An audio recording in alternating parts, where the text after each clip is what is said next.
You're before time today. You're usually half hour late. Yeah. Yeah, you did good today. Okay.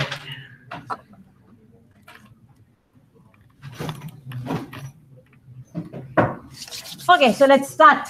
Right. So this one, as usual, in the beginning, hopefully you understand what we've been doing for a while.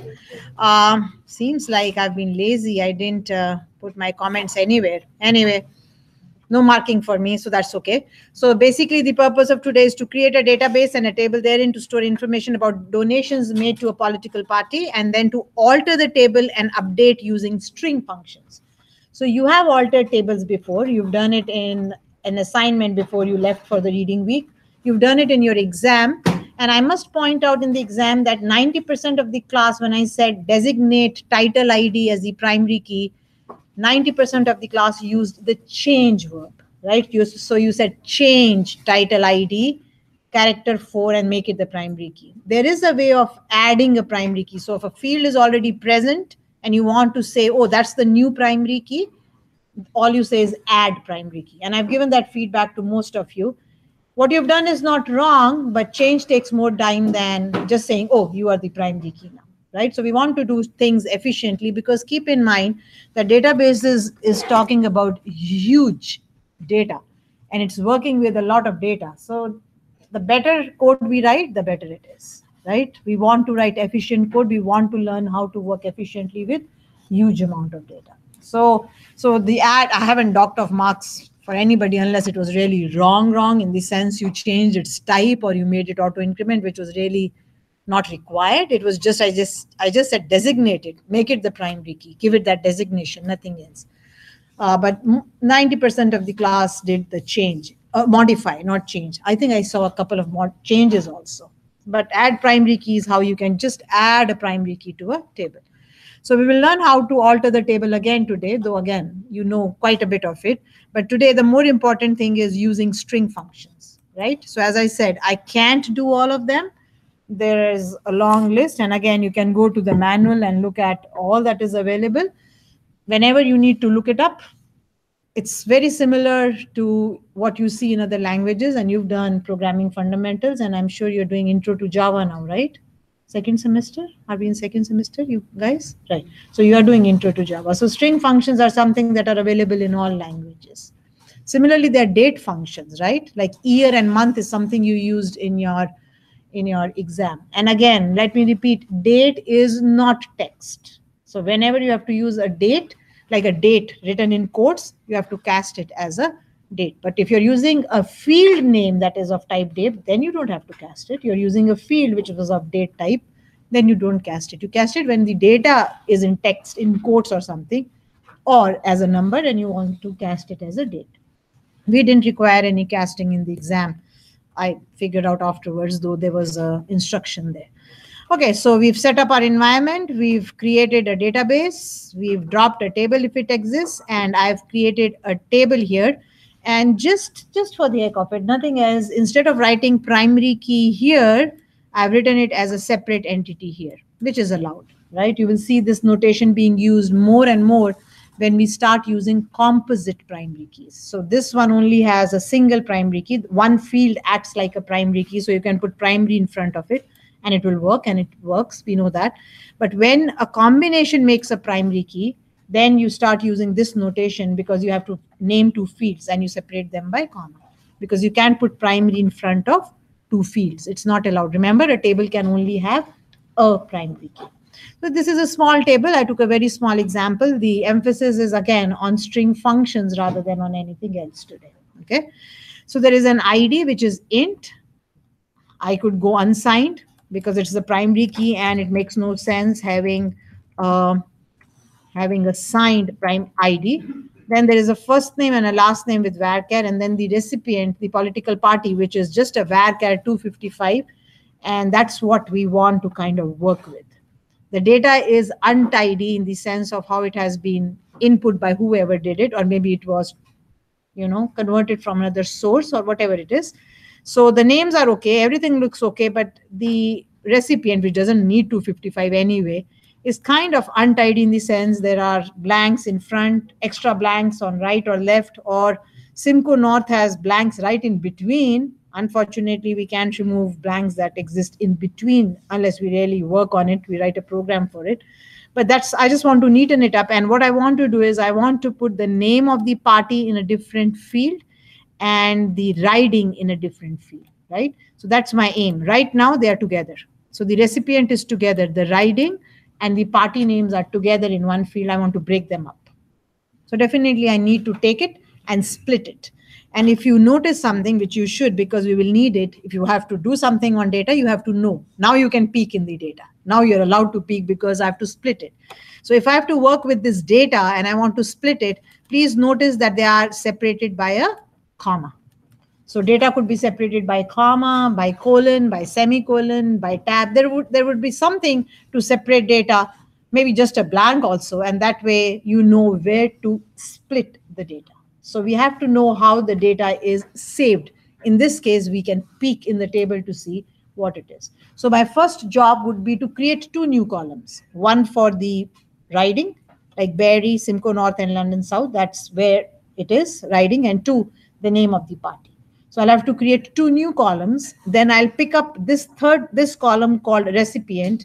I'll use string functions to separate the two, put the riding in the riding column, put the party in the party column, and then I'll delete this column from my table, right? So that's the aim. So you're learning altering, you're learning string functions, and then of course dropping you've already done, which is a part of alter. And again, please keep in mind, select, update, and delete statements work with the data in the table. Alter table statement alters the structure of the table. It can add new columns, it can rename columns, rename, and so on. So don't confuse the two. You have to know your terms. You're not babies, right? You just can't say an update, delete, record, whatever, and alter the data. Like you have to write a proper purpose. The purpose must make sense to you and to me. Okay, so I've been emphasizing it. You do selection, updation, and deletion of data. You alter the table structure, right? Which are two different things. It's not changing the data. It's just altering the structure, making something up a primary key, adding columns, dropping columns, and so on, changing the description of a column, maybe adding not null, maybe changing the size, and so on. So there are two different things. Okay, so let's see how it works and what it works. So till now, I've done nothing basically here. I've kind of selected the data. And since you're aware of the alter table statements and it is not so tough, I've added the alter table statement here.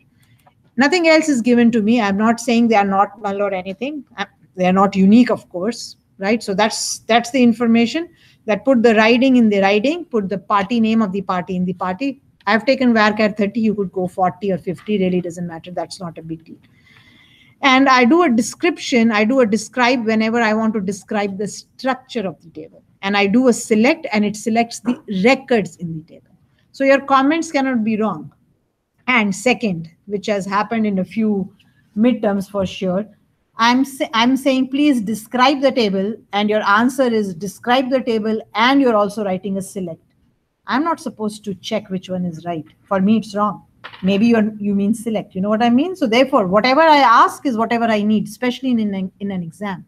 So if I'm saying describe the table structure, and you're writing the describe statement, but you're also writing the select statement, don't expect me to say, oh, the first one is correct, the second one is not needed, and I give you marks for the first one, which I did this time. But no, I won't do it in future. Midterm is kind of halfway. You are well prepared. You know how I'm marking. You know my expectations, and when you're not going forward. The second thing which I did, though I said I wouldn't, I did mark all the assignments, the scripts, even if the script wasn't running. So that means you had syntax error in your scripts. And sometimes it was right at the first line, believe it or not, like the drop table command was wrong. Again, it would be a 0. And in final exam and also in assignments starting now onwards, I'm not doing it because I don't have time. If I have to make your script run, then I have to go and change your script to make it run. Why should I do it? It's your job. So what do? If you don't know something, don't do it. Right? Don't put it, then it won't give you any syntax errors. So you always run your scripts before you submit it to me, guys. Please do it. And then if something is not running, you don't know how to do something, don't do it. It's better to lose those 2 marks or 4 marks rather than to get a 0 after wherever the script doesn't run. It's not my job to make your script run. So do whatever is asked and please see that the script runs. That's all. And I had asked very clearly to number your answers. Many of you didn't bother to. There were no numbers. So I had to kind of, again, guess, which is an educated guess, but it's taking my time and my energy. That's answer 1, that's answer 2. They've done it in sequence. You know what I mean? So I'm checking your answers by virtue of how you've written it, assuming you've done it in sequence. The instructions were clear. I said, label your answers. All I wanted you to say 1, 2, 3, 4, whatever. So I knew, oh, the person hasn't done 7. I should not be looking for solution number 7 because I'm looking at solutions, right? I'm matching solutions against solutions. And if it doesn't match, that means something is wrong somewhere. So it's not so tough to follow instructions. Most of you did. 90% of the class did. Maybe 85 did, but still I have 15% who still have to learn to follow instructions everywhere in life. You will have to follow instructions of your boss, believe it or not, right? Because you can't do a job unless, of course, it's your own business. You have to follow instructions. So at this point of time, the script should run because there is nothing much I've done in it. Except, of course. So there is my data. So everything looks okay. The recipient is fine, but it looks untidy. And I want to divide it into 2 parts. It could be 3, it could be 4. I'm doing the easy one. Maybe you get an assignment in which you have to break up more than one. There are more than 1 parts in it, maybe 4 or 5 parts. Then there is the description, and this tells me whether things are right. Okay, so I have a primary key. Yes. Did I add the new 2 fields that I was supposed to add? Yes. I didn't say not null there, and I'm fine with it. I can make them not null afterwards. Right now, though it was not working for me, it works for you. You can use not null. I haven't changed my SQL version because our laptops are getting changed in another couple of weeks. So I got lazy. I said, whatever, I can live without it. The auto increment says, oh, that's an auto increment field. So the structure looks okay. So I'm satisfied with that. And then, of course, there is nothing different yet because I haven't made any changes. So now let's learn how to make these changes and to use string functions. And again, there could be more than 1 ways of doing the same thing. I'll show you a couple of ways. You may find some other way. The bottom line is that you should know string functions, that you have to be aware of all string functions. And it's not tough. Go to the manual and you can see them all over the place. Okay. First thing first. So if I have to split a field, or if I have to break up a field, which is a text field here, it could have been date. I could then use year, month, and so on. It could have been anything. I'm working with text here because I'm talking about string functions. So I have to know how is the data saved in my table. Somebody has to tell me, or I have to look at it. So I can always do a select of that field and get an idea of what there is. If there is no consistency of how it is saved, then I'm doomed. Like some have commas, some have semicolons, so on. Then I have to use regular expressions, which can be done, but it's a little tough, but not in your course too. But it can be handled, but it will be handled with more programming rather than simple string functions. This one is not so tough. It says you have a comma in between your writing name and your party name. So it's not so tough. So what's your aim? Your aim is if I could chop till the comma. Everything before the comma is the writing. Everything after the comma is the party name. It's as easy as that. So my aim is to find, there are a few ways. One, I can find the position of the comma. Once I know the position, then I know that I can extract from the left, I can extract from the right. That's one way of doing it, right? So, or if there are more than 1 commas, this one is easy. There is only 2 fields to be separated. But if there are more than two, then you'll have to say, oh, this is my first comma, then the second, then the third. You could be extracting something from the right-hand side, something from the left. You need something from the middle, so on and so forth. So I'm doing the easy part. The tough parts you can do your own. Okay. So, and what do I need to do? I need to update my table, right? I don't need to insert. I need to update my table. I have 2 new columns and I want to put data inside those columns. So it's not a selection, it's an updation. Sorry, not a selection, not an insert, it is an update. Okay, so let's update it. So we know the update verb already. So let's try that. And the verb is update. Many of you did go and listen to me and did look up case statement and did your update well. Some of you did 4 update statements or whatever, and I can give you marks for what I have not asked for. Okay, so let's update our table. The table is called table donations. And I need to set some fields, right? So definitely I need the field riding to be set, and I need the field party to be set. So as I said, there are a few ways. I'll give you a couple, and then you can say, oh, can I do it this way or that way, and you can test things. Okay, so that's the first field I need to set. And then there is a second field I need to set, which is called party. And that will be my job. Okay. Sometimes you will see that some programmers put their semicolon on a different line. That way they don't forget to put semicolons. That's another thing, another common way of doing it. Okay, so now let's see what can I do. So I'll show you 2 ways and then leave it to you to see which one is easier. Definitely you will find one easier and the other one a little tough, but that's okay. Now I want to pick up a substring out of the string. If you kind of think of it, right? There is a string and I want to pick up a part of it. So there is a function called substring, simple substring. There is also a function called substring index. Why? Because I have to pick up something, but I have to know how much. So I can say pick up a substring starting from position 1 to position 10. That's easy. But here I don't know. My writing name is Barry in one case, it's London something in another. So their sizes are different. So I have to rely on the comma. I have to, if it was perfect, if it was saying the first 10, every time pick up the first 10, then it was easy. Pick up the first 10 from my string, but here it's not. So I can't use the substring function, but I can use something that is called substring index. So the name of the function is substring index. Let's look at it so that you know what I'm doing. It's not a big job, so you should know what I'm doing. So we'll do string functions in MySQL.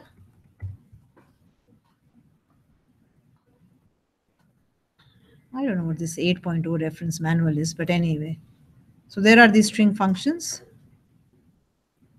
And here is a whole list of them. See, here is a whole list of them. So you will find something called substring. There it is. There is a substring. They're the same. It's the same thing. When you click on it, it will take you there. For example, let's go to substring. And it says, okay, this is how I work. These are my options. I can take a string. You can give me a position. I can take a string from position. That's a different format of writing the same thing. I can take 3 parameters. I can take, and again, I can write it in a different notation. And it explains the forms without a length argument return a substring from string starting at position pause. So where do you want to start? You can pick it up. Where do you want to start? And it will automatically go till the end. If you give a length, then of course it is different. The forms with length return a substring length characters long from the strings. So here are a few examples. So substring from this quadrat, please start at position 5. So 1, 2, 3, 4, 5, right? So 1, 2, 3, 4, 5, start at position 5 and go till the end. That's substring, commonly used. And the substring without the whole word substr is the same. But this doesn't help me a lot because I don't know till where to go. I don't know whether I want to start at position 5 or 6 or 8. I have no clue. So this doesn't work for me. What will work for me is this one. Because here I can use a delimiter. What is a delimiter? Something that divides, right? So that's what delimiters are. Commas, tabs, semicolons. These are all called delimiters in any language. So this is what will work for me. So let's look at this one. It says it returns the substring from the string. So what are you working on? The field that you're working on. You can give a string itself. You can put Anju Chawla in double quotes or in single quotes. That's your string. It could be a string. It could be a string variable, or it could be a string field, right? It says, what's the delimiter you're working with? So in our case, it's the comma. How is your data separated? It's separated by comma. And count says, I'll tell you what count works with. It won't work for us, but I'll tell you how it works. So it says returns the substring from the string before count occurrences of the delimiter. So I can have more than one commas. I only have a single comma. So I'm saying, am I looking for the first comma? Am I looking for the second comma? Am I looking for the third comma? Till where? So that's what this count is. So for us, so look at this one. For example, here in www.mysql.com, they're looking for the dot and they're saying, I'm looking for the second dot, right? So what will come to you? www.mysql, it will do it till this second dot. That's what the count does. So are you looking for the first comma, the second comma, the third comma, and so on? For me, it's only one comma. So I'll put a 0. It's not required. Count is not required. Let's try it. Okay, so now you know what I'm using. Okay, let's go back here. And let's say substring index. On which field are you working? You're working on that field called recipient. So I'm working on the recipient field. That's my string. Whether it's string data or whether it is a hard-coded string or whether it's field, it really doesn't matter. What are you looking for? You're looking for the comma. It could be comma blank. It could be comma blank blank. You can put the whole delimiter together, right? For me, comma is enough because there are so many blanks all over the place. I'll take care of them some other way. And which comma are we looking for? The first comma. Oh, sorry, forgot my own comma, right? Which comma am I looking for? I'm looking for the first comma. Just so that you know, you can put a +1. You can use pluses here like +1, +2, and so on. You can also use negative numbers. In case of negative numbers, it starts to looking from the right-hand side. This way, it's looking for the first comma from the left-hand side. For us, it's the same because we only have a comma. So you're saying look for the first comma from the left-hand side and pick up whatever you find till the first comma and put it in writing, right? And what do you want to put it in donation? What do you want to put it in the party? You want to do the same thing.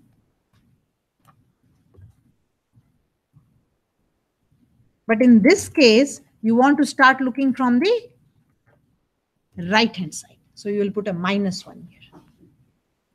Make sense? So are you looking from the left or are you looking from the right is what you're doing. That's it. That's an easy way of doing it.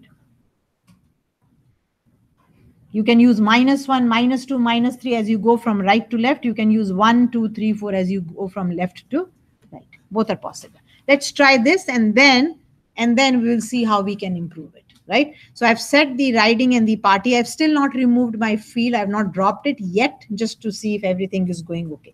Save it and execute it. You'll say, oh, that's easy. Yeah, that's easy. There's no big deal about it at all.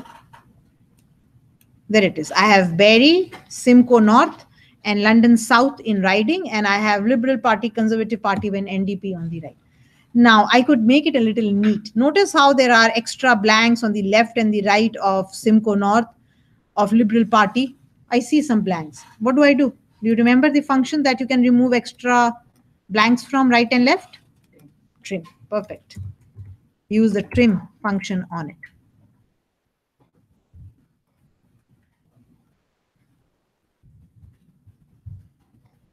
Now, I cannot use the trim function to remove the blanks from between because it doesn't work. That's not how it works. But of course, I can pick it up. Now that it is in party or it is in writing, I can pick it up. I can break it on the blank. I can concatenate it back. I can do that stuff. It will just take more statements. That's it. But right now, it should look much neater. And there it is. Job done. So you've learned your first substring index function can work plus minus. Pluses are looking from the left, minuses are looking from the right. So if you have something that you have to work on has more than one fields, you know how to use it. So that is one way of doing it, right? As I said, we could have used left and right also. And to use left and right, there is more work to be done. But I'll show you something else. So again, left and right are easy. You can always find out the position of the comma. So let me show you how to find the position of the comma. Just show you first and then use it.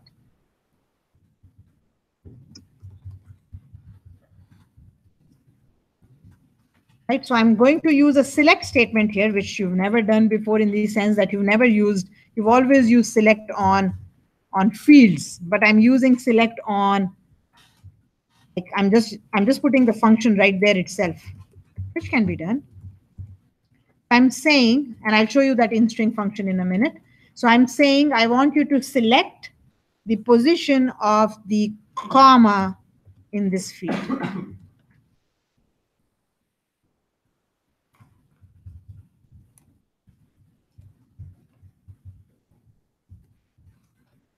Kind of looks odd that, oh, I'm using a function, but I mean, all I want to do is display. Remember, what does the select statement do? It's like a print statement. So that's the easiest way of showing the position of the comma in the three tables. So we have three records, not three tables. We have the three records. Try doing this. Seems like I have an error.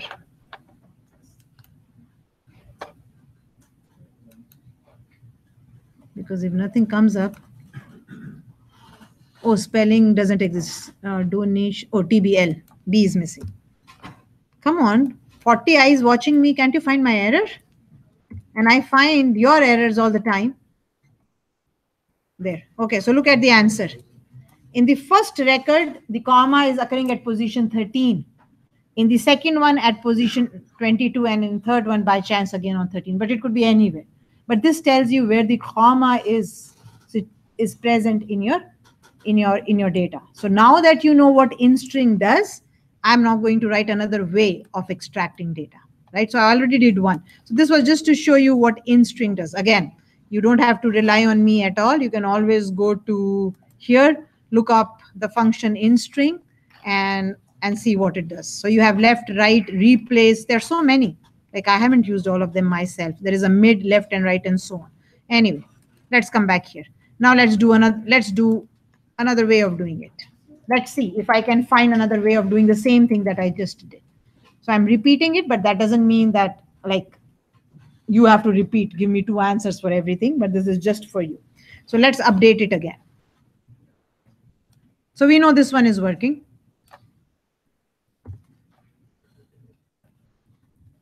We know the first one is working, and it is an easy one. Definitely it is an easy one.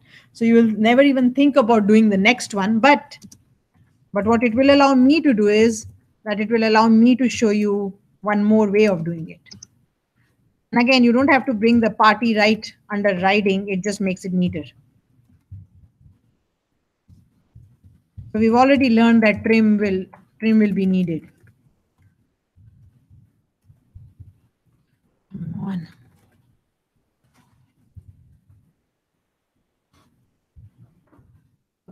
Let's try this now.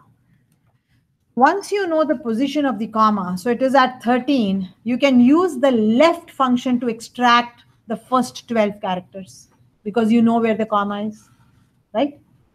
Now comes the right and the mid. So there are three functions, left, right, and mid.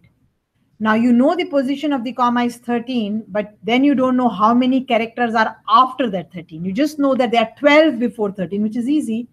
So the first 12 is my writing, but then I don't know how many after, right? So I'll have to use a little different, but left is easy. I can do the left part. So let's try the left part first. So I'm going to take the left function, right? I'm going to use the left function, and in the left function, it says, which field do you want to pick up? I want to pick up the recipient field, right? Again, you can look up the left. I don't remember by heart myself, so I have to look it up myself again. So that's the first one. Now it says, how many do you want to pick up? That's what left says. Pick up from this field, how many? For example, if you want to see it, it's as easy as this. Let me write it for you. Select, pick up from left of my name. I'm just giving you an example. Pick up the first 4 characters. Right, so if I do this,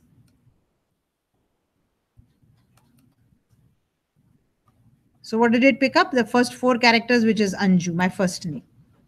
So that's how left works. If left is available, so is right available. So you can do the same thing. And instead of left, you can use right. There is a mid too. And I'm doing the same thing, though it's not very helpful, but it will pick up from the right. It will pick up the right characters. So with left and right, you have to know how many to pick up. So what should I do here? How can I tell it how many to pick up? You know the position of the comma. So you have to pick up anything before the comma, right? So if the position of the comma is 13, you have to pick up 12. If the position is 26, you have to pick up 25. I don't want to know, and I'm not calculating it myself. So what I'm going to do is I'm going to use that in-string function that you wrote here. Find the position of the comma and subtract 1 from it. Why? Because if it is at 13, how many do I want to pick up? 12. If it is at 26, I want to pick up 25. That will get me my writing. Clear? That's another way of doing it. So find where the comma is and take, so with left, you have to say how many. So that means it will work for this, but I don't know about the right now. There are ways of doing it. You can find out the length of everything, the whole thing. So the length of my string is this, of my field is this. You know where the comma is.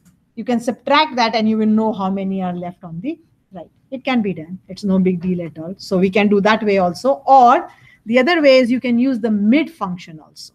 So I'll show you both, okay? Again, it's just doing stuff, nothing else. So if you go to here into MySQL, mid is a little different from right and left. But there is a mid, are they going by sequence? CF, MNO, PQ, RL. So there is a length. So I'll find out the length, subtract how many does comma take, and I can find out from right. But I'm looking for mid, LMNOP. No, they're not going by sequence. So let's look for mid here, M. Hopefully here they are. MNO. Okay, so there is mid. So I'll show you both. What does mid do? Mid says is synonym for substring. The one that I was showing you. It's exactly the same thing. So it says, where do I start? Where do I start? And then if I don't give the length, then it will just go till the end. So I know where to start. I know the comma is at 13. So where do I have to start? At 14. If it has 25, where do I have to start? At 26. So let's try that. So use the mid function now. So go back here. And then here we will do a mid. So mid is like substring and it says, where do you want to start? So I want to start, I hope I don't take extra brackets. And instead of -1, +1 till the end. So instead of mid here, you could have actually used the word substring, which seems more, to me, it seems more easier to understand. So you can use substring also. The same thing that we did, because it said mid, we just read about it. We said mid is the same as substring. It just said it. And actually substr is also the same as, so they're the same thing. Substr, substring, and mid work the same way. Okay. So if substring makes more sense to you, just use substring here. It's saying pick up a part of the string. Okay. And it should work. So I was smart enough to find, it was good to find out where the comma was. Anything before the comma, pick it up from left function. Anything to the right of the comma, pick it up using mid function. You can do it using right because right says how many and I don't know about it. And we'll do that too. That's available too. Let's try this one now.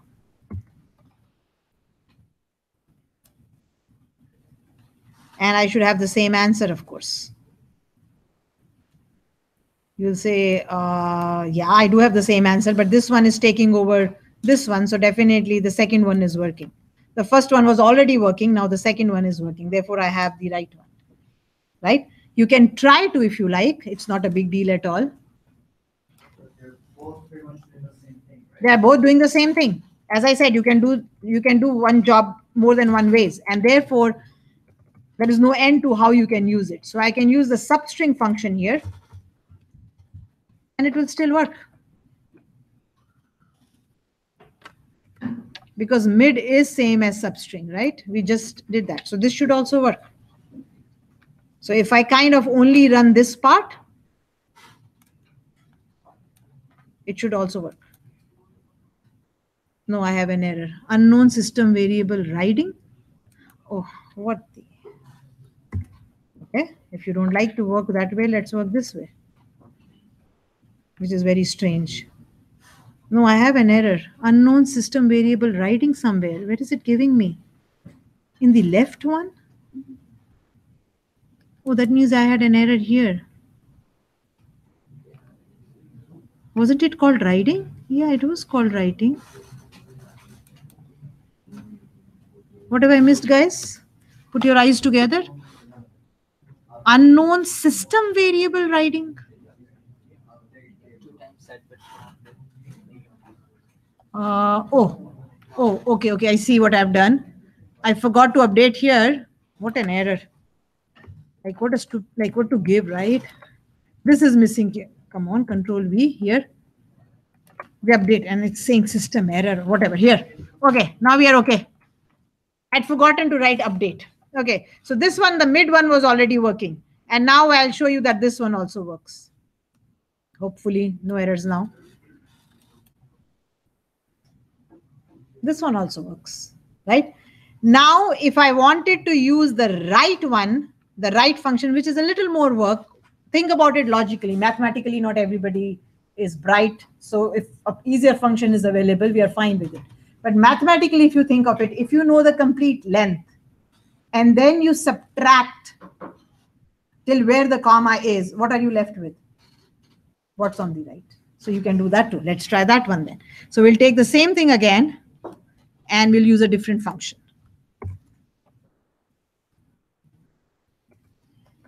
Okay, so let's try it again. So instead of using substring, I'll use the right. But with right, I need to know how many. And to find out how many, I'll take the length function of the recipient. Not that it matters, but here. And I'll subtract from it wherever till the comma was, okay? So if my length is 20 and my comma is at 13, 20 minus 13 will give me 7. So the rest of the 7. But do I need that plus 1? Let's think for a minute. Do I need that plus 1? If it is at 13, I've already subtracted it. I won't need that plus 1 then. Okay, so what have I done? I took the length of the recipient and I subtracted where the comma was occurring. Okay, now double check if my brackets are okay. This is for this one. This is for this one. This is for the right, and this is for the, hopefully. So I've done a different way of doing it and use the right function. Instead of mid, I've used right. So take the whole length, 20, and then subtract from it 13. I'll be left with 7. So it's saying from the right, get the 7, which is okay. So should work, maybe off by 1 or so, but I think I'm good. Comma at this position, 13 minus 7, I should be good. I don't need a plus 1 there. Let's try it again. And of course, I've trimmed it. So see that I don't lose a single character, okay? Berry, Simcoe North, London South, Liberal Party, yep, it's fine. Sometimes you're off by 1 error. It's called off by 1. I haven't done my math correctly. I'm trying to either 1 less or 1 more are called off by 1 errors. So I found out the comma. I did the subtraction. I was left with whatever is left. Pick them up from the right. That's another way of doing it. Right? So you've seen substring index. You've seen substring. You've seen left, right, mid, length. Enough for you to kind of see it. But I think, and again, I leave it to you, but that's the only way I could think of doing it. There is nothing else that I can do it in this one. But that doesn't mean, again, that that's the end of the string functions. I leave it to you. There are many. I've shown you a few. And before I finish, what should I do? That now that I've done my, of course, you won't write all the 3 update statements. You will choose one of them and comment the others. It doesn't make sense to write all 3. And then I'll alter my table again. Now that my job is done, I'll alter my table again. And the whole purpose was to drop that column. Once I've extracted the data, drop that column called recipient. So choose whatever. You can start with the first one and comment the rest to start with the other one and comment the whatever. So this was just to show you how left and right are working. And then this was just to show you the position of comma. And this was how left and right work.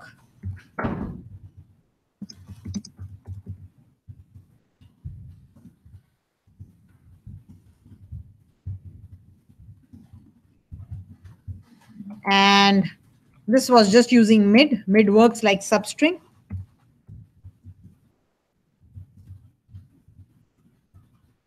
Synonym.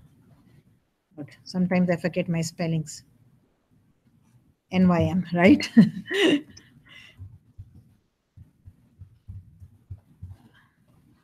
And then with the substring and then with the right? Let's try it once more for the last time.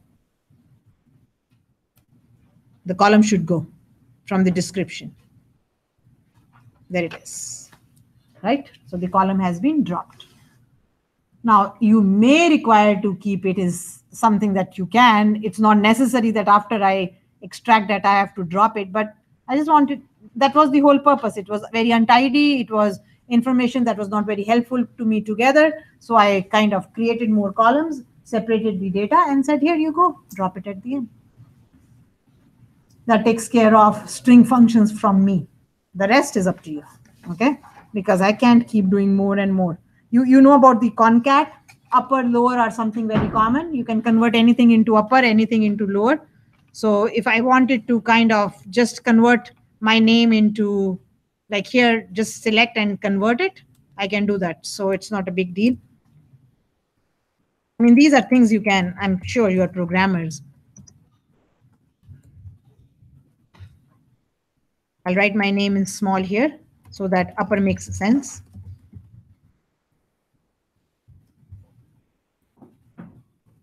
I'll write my name in lower so that it makes sense the other way.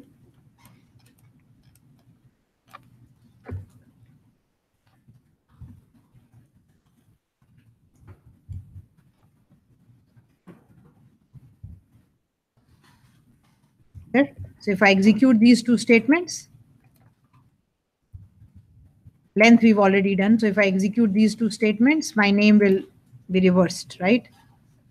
In case. So there's the up.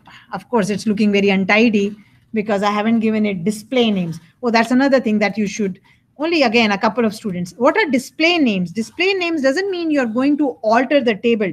Display name means you're just for displaying purposes, you're kind of writing it here. So this is my name in uppercase.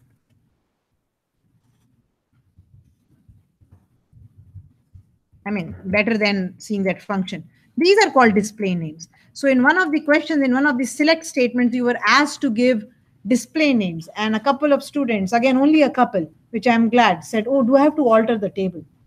And of course, they were stuck with it. And many of you just didn't do it. And many means many, which is again okay. But these are called display names. What are display names? They just kind of, it will just change the display. That's all they will do. That doesn't mean you have to alter the table. I never said that. I'm saying select these fields with these names. So notice how here they're looking untidy, upper Anju Chawla and lower Anju Chawla. But now what will happen is when I do this, the names of the display fields will change. I mean, these are not even in the table, but that's what a display name is.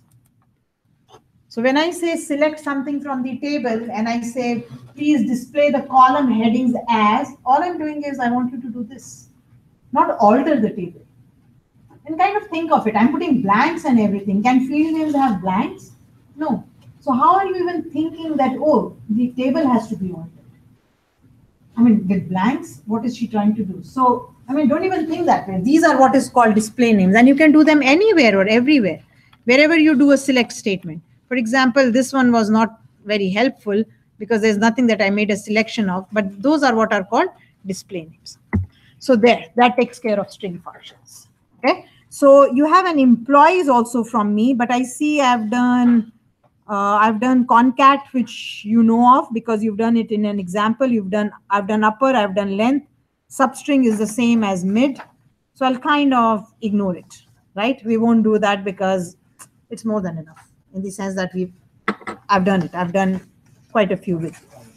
Okay, now let's come to the bigger one, right? Maybe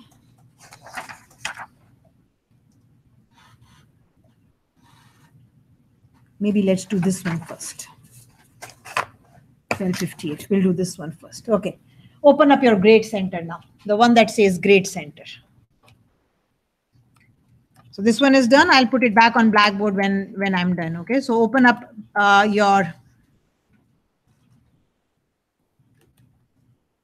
from your unzipped file, open up the donation. No, we are not doing Grade Center. So Grade Center Blackboard. Because I keep working on it and then I have to now I've started putting BB in front of it to say, oh, that's Blackboard now. That way, at least I'm not doing it every time. And I'll put it in your Wednesday section. Today's Wednesday, isn't it? Yeah, it is. God save me. Wednesday seems like it's the end of the week. Okay. Okay, so what's the purpose? Again, I've created a table here. Oh, seems like I don't have a...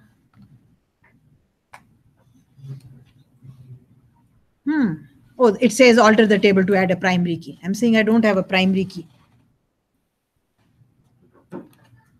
I'm going to kind of put it here so that you can see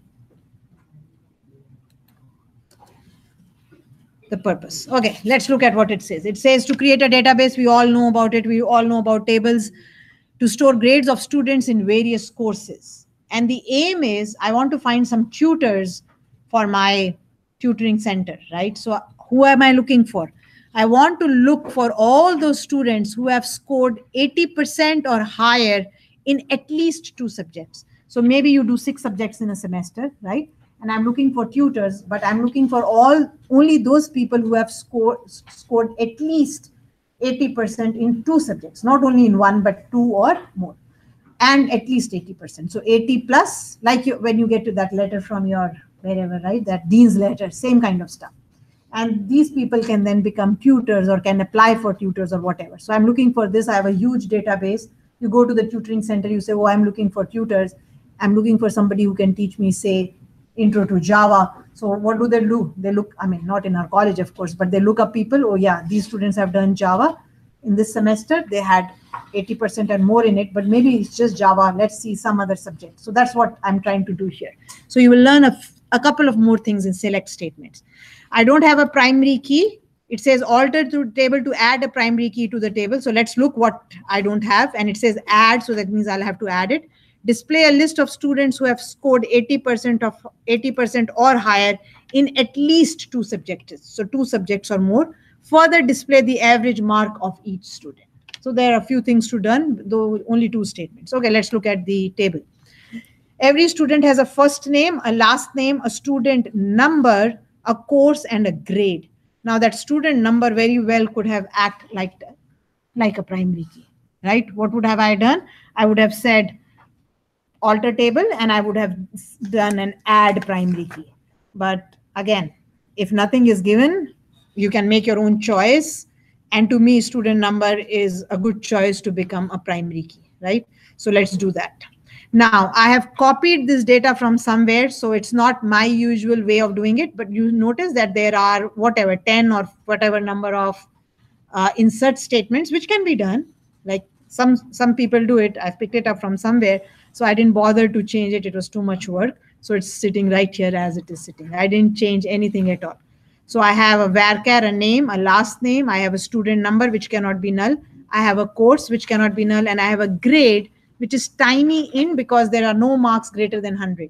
Percentage maximum is 100. It is unsigned. It is not null. And the default is 0.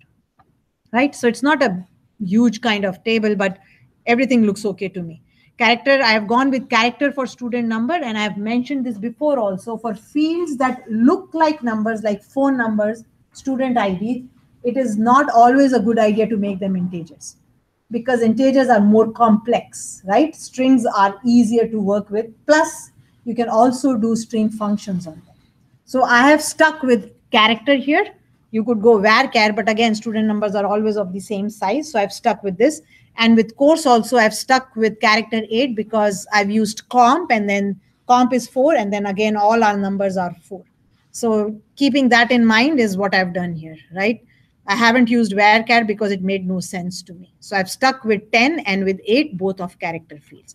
The selection is only doing a selection from the table. We will do a few things and then do whatever is asked. But the script should run as per se. So run it. and you should, and if there is something wrong, we'll rectify it, because again, half the time when I'm doing stuff, I'm sleeping too, like you guys sometimes in my class, right? So that's the starting table. First name, last name, student number, course, and grade. Everything looks okay. Nothing null is not allowed. It had a default value. It is unsigned, looks okay. That's coming from the table. People don't have last names, which is fine. If it's not there, it's not there. It's a blank field.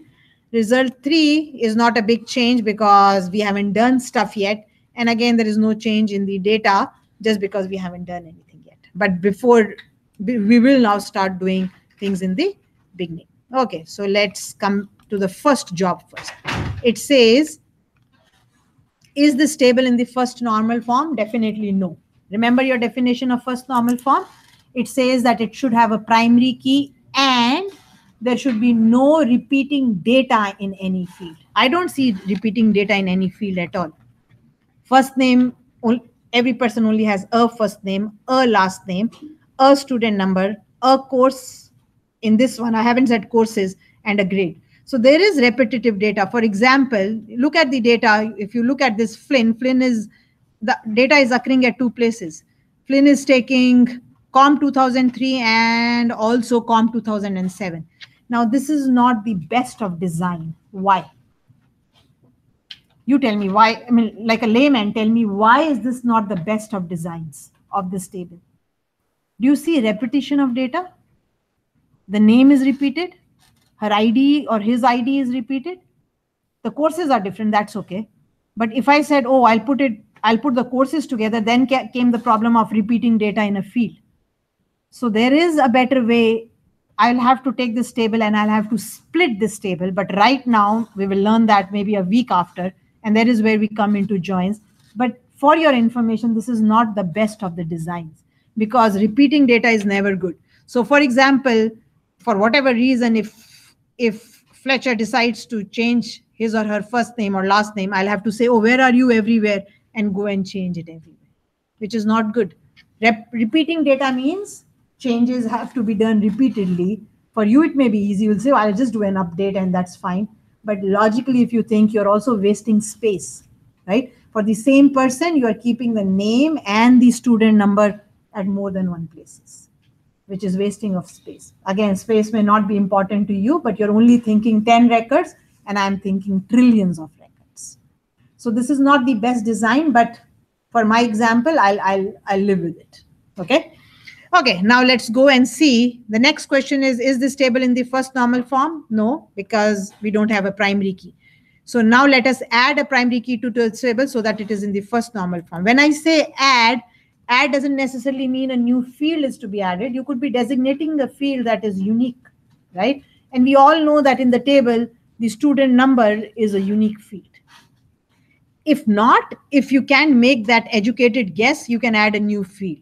Or if unique was added automatically to it, then it was automatically a primary key. Unique and not null automatically means it is a primary key. Another thing, when you say primary key with something, there is no use of writing not null with it. It's redundant. It's not incorrect, but it is redundant. Because a primary key by default is not null and unique. Okay, keep that in mind because again, many of you, when you changed the field, you added not null to it. But you don't have to. Okay, so let's alter it so that you can see it. So let's alter the table. The table is called table grade. Oops, the table is called table grade center. And what I'm going to do is, because I find that there is a field that can act as a primary key, I'm going to say add a primary key. And that field was called student number, though it's not a nice name, but I'll stick to it. Student num. Shouldn't be lazy when you form field names. Why? Because databases exist forever. And if names are not good, then every time you have to kind of think, oh, was it num or was it number? You know what I mean? So always go with good names. Is there changes where I have to make them a lot? No, I don't think so. So let me do it then. So I did copy it, but I just by the virtue of it, as I say, databases exist for ages. So it's always a good idea to use good names. Okay, I think that's the only place because the others are all values. I'll kind of do it here.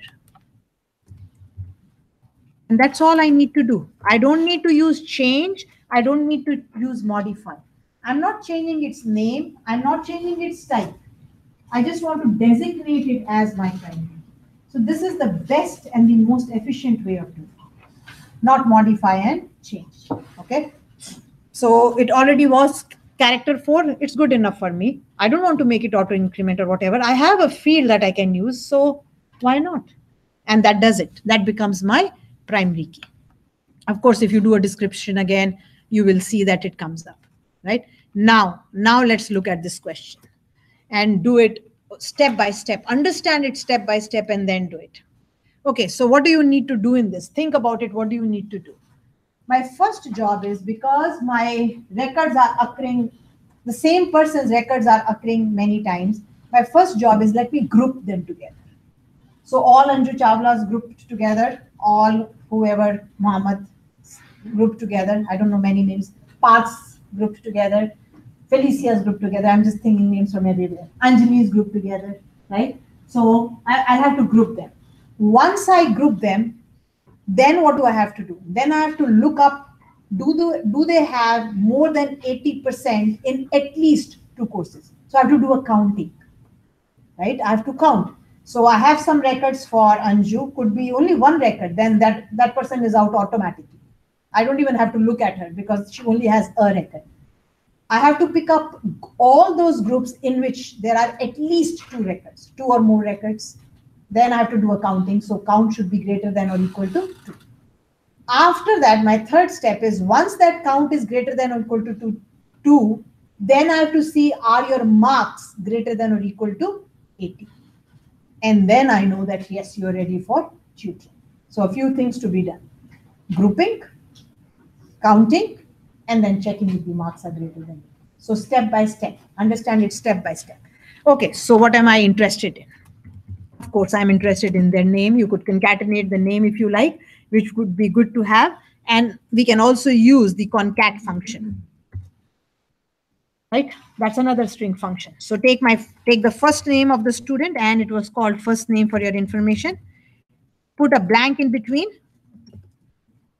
Take the last name of the student. I'll give you a break, okay? I'll give you a break. Give me 10 more minutes. I'll just finish this. Concatenate it, and after you concatenate it, you call it name, student name. So that way you have seen concat, which you've seen before also, but that's another string function. You've given it a display name. If you don't give this name, this will be the heading of your column. How untidy is that? Right? So definitely we need to have a name. Okay, so I'm only interested in names of students. That's all I'm interested in. Okay, let's go further now. Now we have to think. The from is not a big deal. We all know how to do that.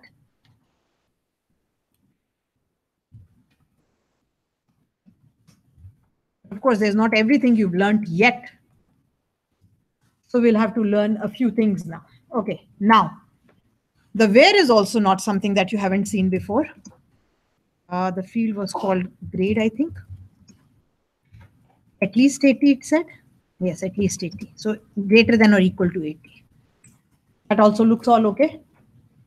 Till here we are okay. We've done all this before. But now the grouping and the counting is what we haven't done. And it's as simple as this. The verb is group by. How do you want to group?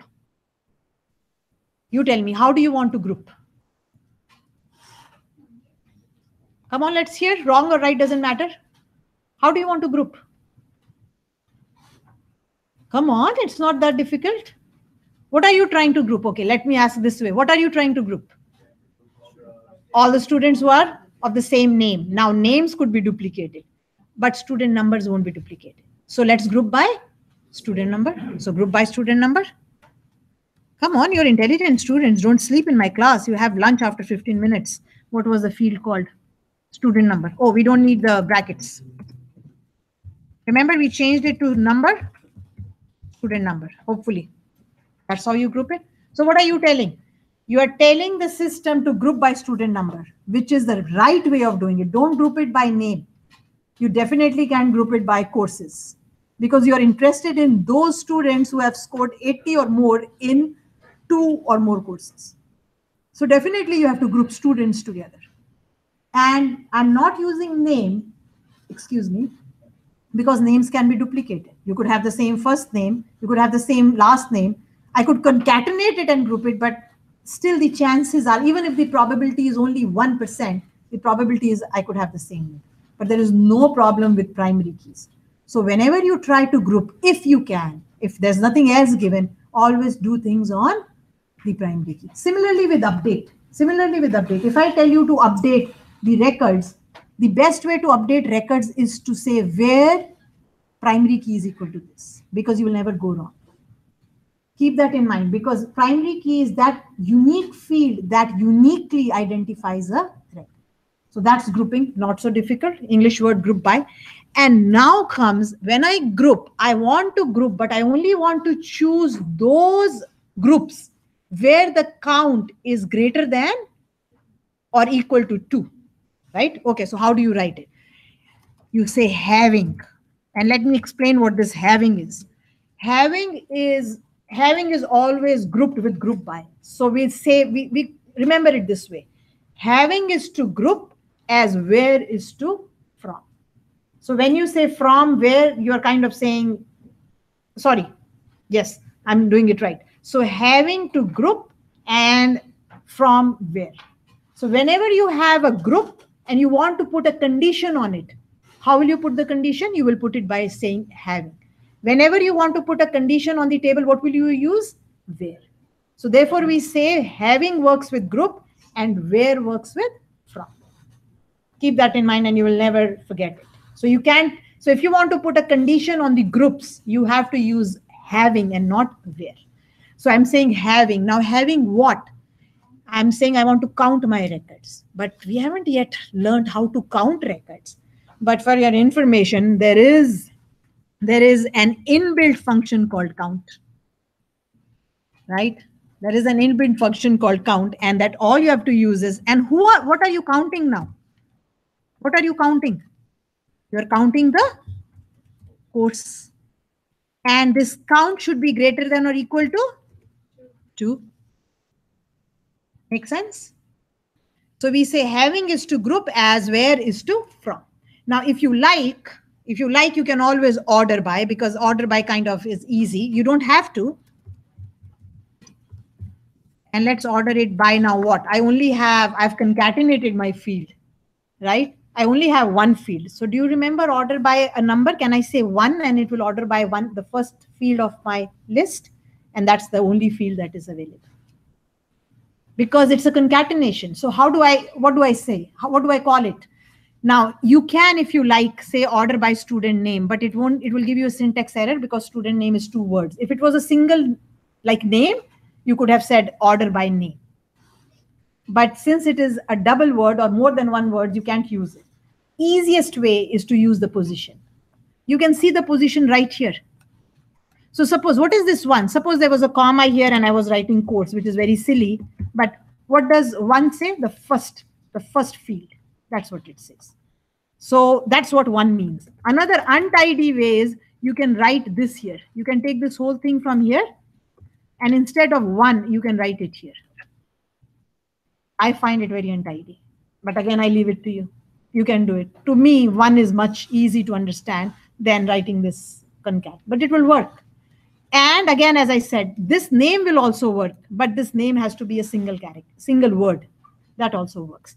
So it's my personal preference. I'm not forcing you to do it at all. It's entirely up to you. And I'll go by this.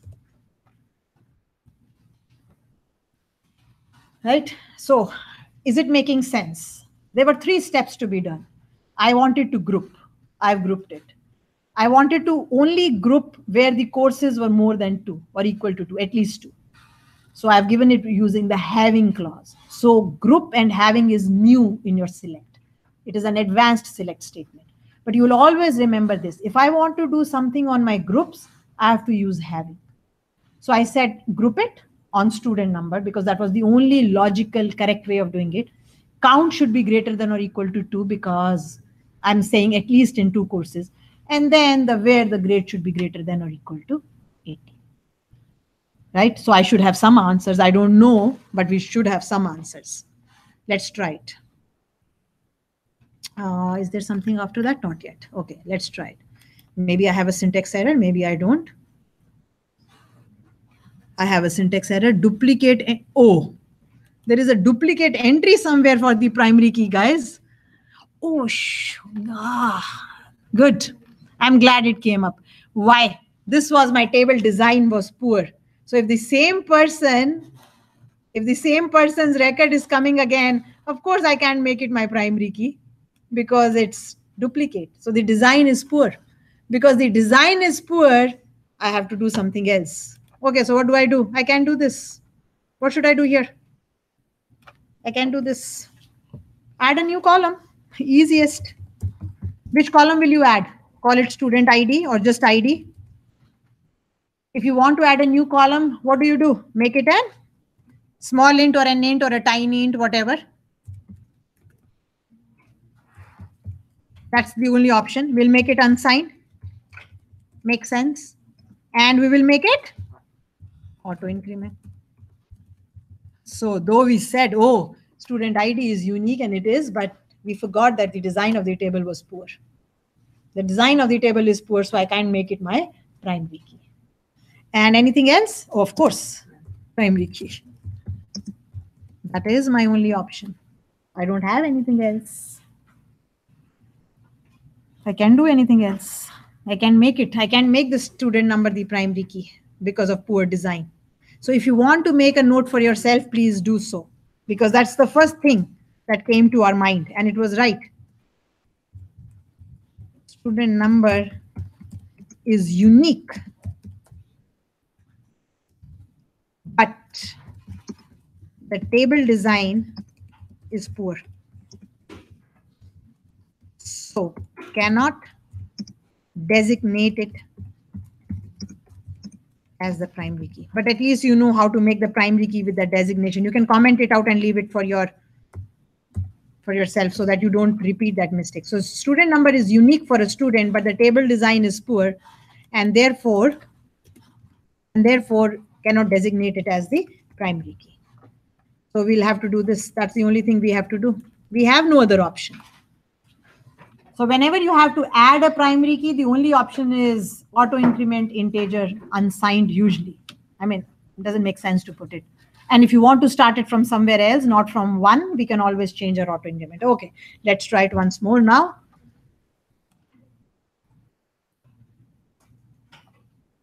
Because so seems like 3 students have qualified for being a tutor. Baljeet, Ferb, and Isabella. And you can double check. So if people haven't, so I see Flynn hasn't. Why hasn't Flynn? Oh, she had an 88 and a 79. So no. So Baljeet has. So there is one Baljeet with 100. There is another Baljeet with 100. So definitely Baljeet has, right? So the answer is correct. Ferb has. So you can double check. And it's not only checking if the answer is right. You should check the other persons who were not included or not. So Flynn wasn't included because I see an 88 and a 79. Fletcher was, so you can double check, and so on and so forth. Yes.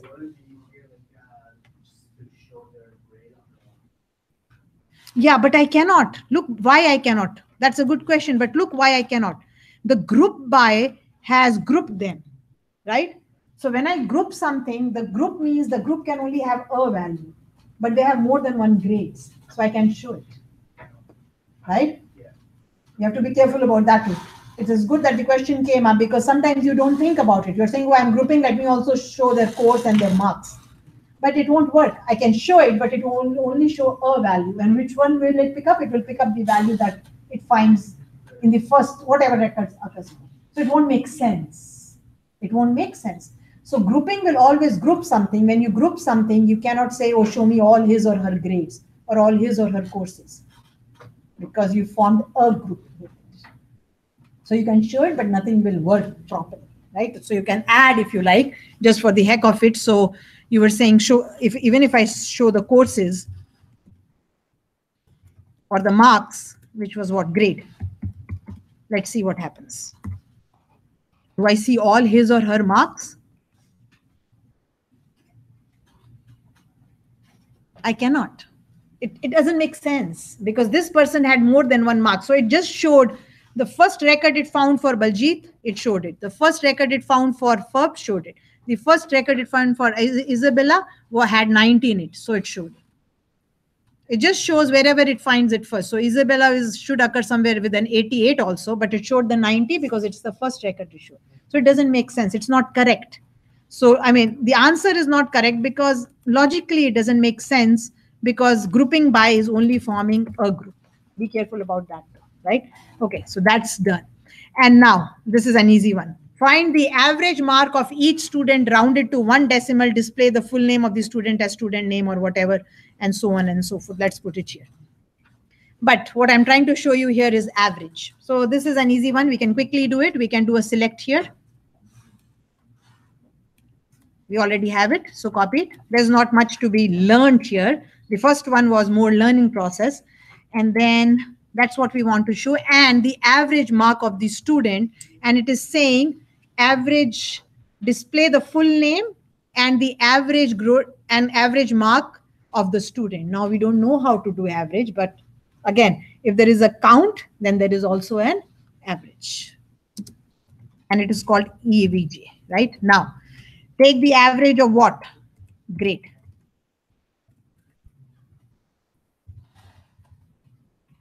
Round, no, we have not. So we'll do one by one.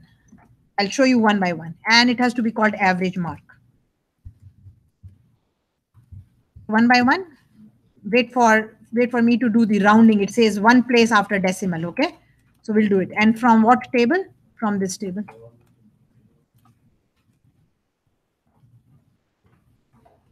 Right? Now, if I just stop at this, what will average function do? It will take the average of all the marks. But I want to take the average of each student. So what we will have to do again? Group it.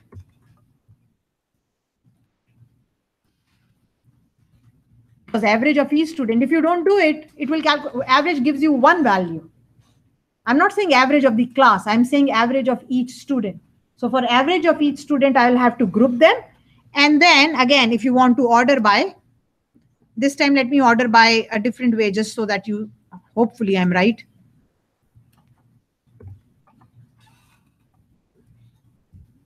I'll kind of remove that one and I think I can do it this way, but I take back my words if it doesn't work, okay?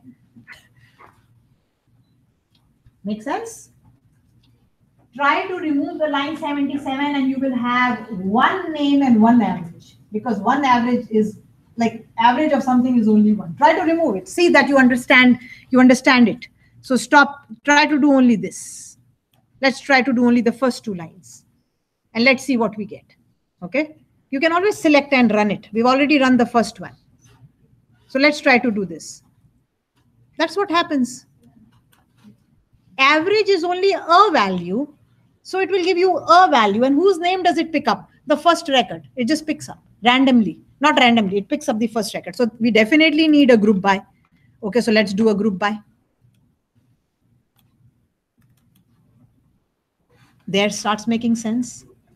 Right? And let's now do an order by using this concat definition, which, okay, good, looks fine. So that also works.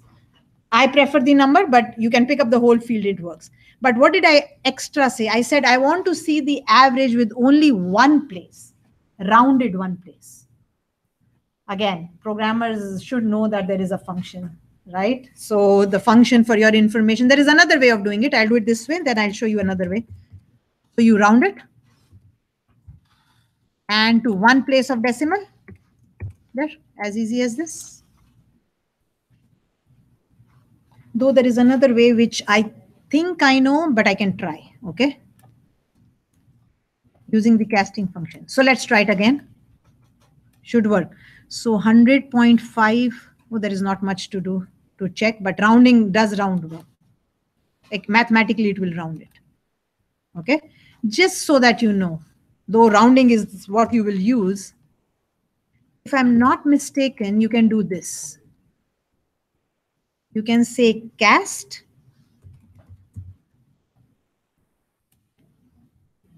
and and it's been a while because it's not, rounding is much easier. Cast as a decimal, and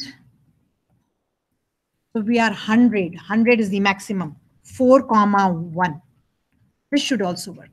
So what have I said? I've said take my average, cast it as a decimal.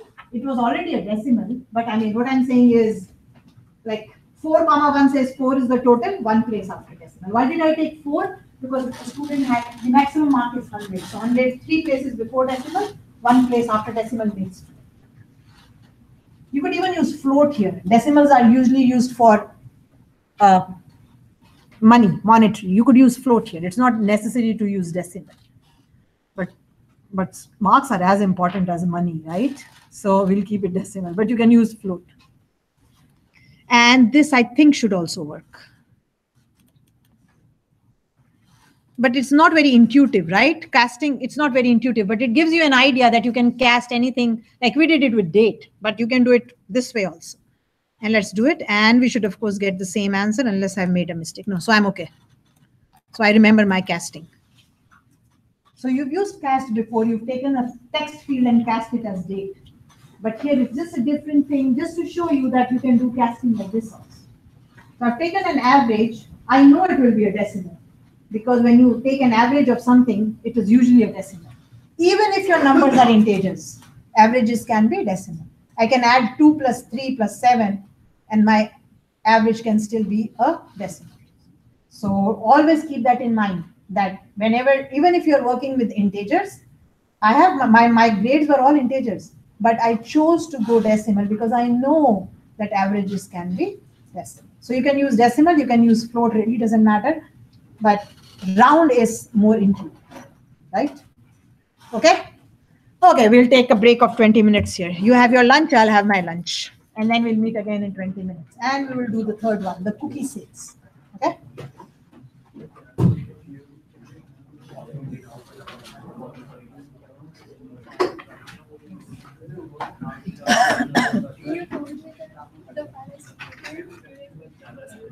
Yeah, it's an empty, there's nothing in it.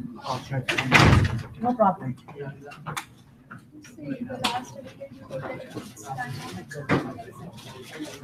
But why wouldn't you check what you have submitted before you give it to me? When we submit on the submission page, the script appears. it was updated. If it was not, then I would have submitted it. And you deleted the submission link, so now I cannot check. I'll show you. It's not a big deal, but I'm hungry, so I'll want to eat, okay? But I'll show you. What are we looking at? Your submission, right? So you will keep your eyes only to your blackboard, okay? Because other marks are also up, so. Where am I? Python? No, relational database. Okay, so midterm exam. Last name? Patel. What is it? Zinna? With a J? Z. With a Z. There you are, right?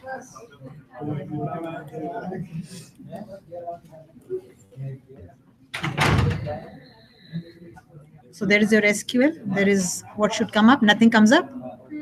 We are sorry, the preview didn't load. And I thought maybe sometimes the preview doesn't load, right? So I download this file.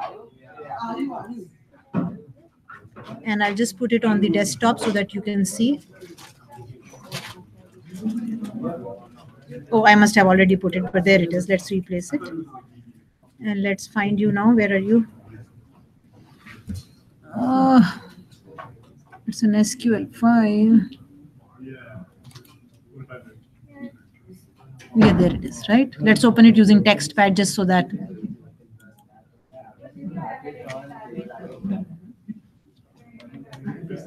So it's not my job to double check things are being submitted. You should be double checking. But you said you saw the preview, right?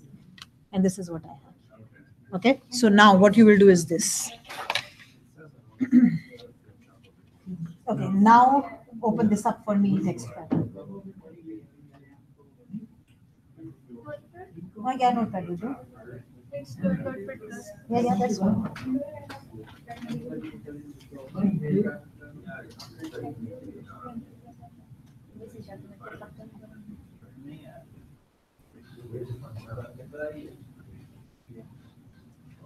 Okay, so right now in front of me, submit this file, the file that you have. Okay, so let me open the link for you.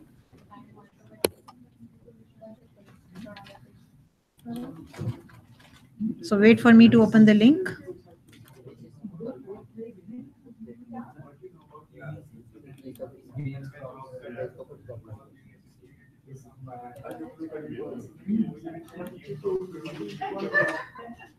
Okay, no.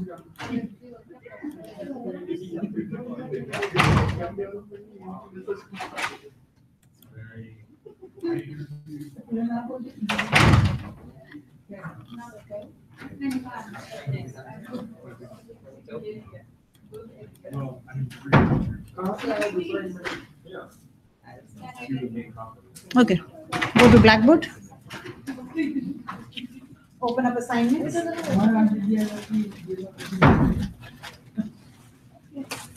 You see it? Okay, click on it.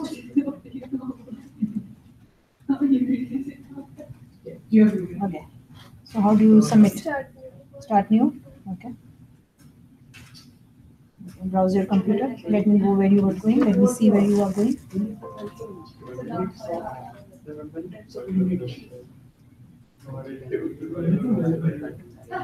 Which one are we looking at? Midterm. 20th June and 36. Okay. Submit that. And go submit.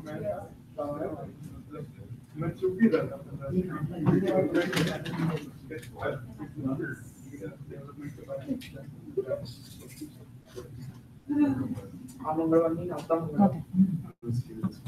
Okay, that's fine now.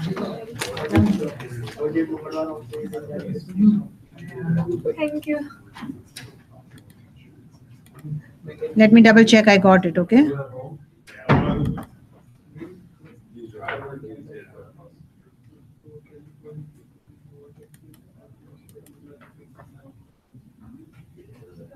I don't think it still came.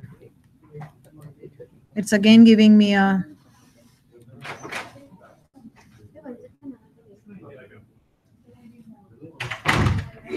Okay, I see it.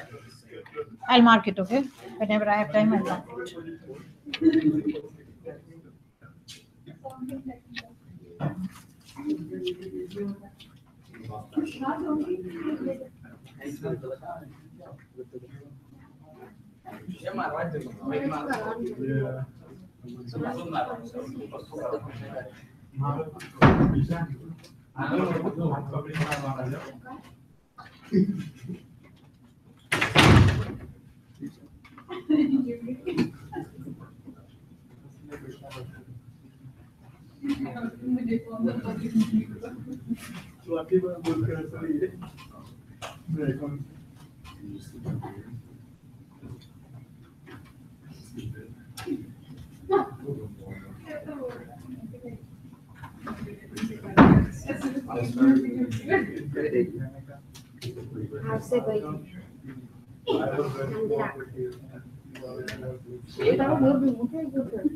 બે operation કરાવવા થોડું રહેશે પછી બે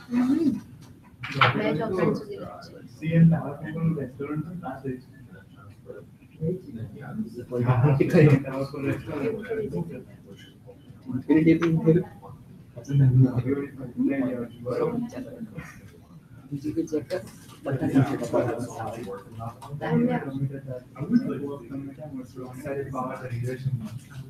operation સુધી switch થી કરી છે સ્વિચ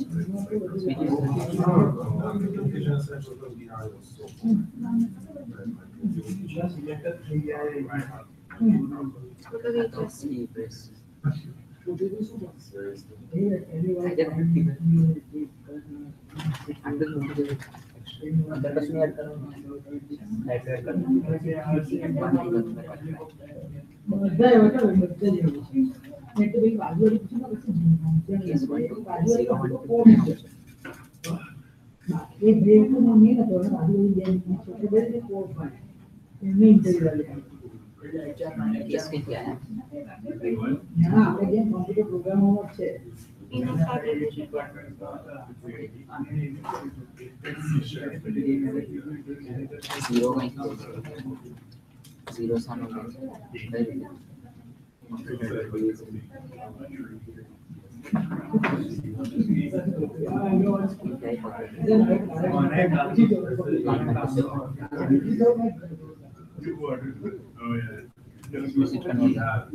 ઓકે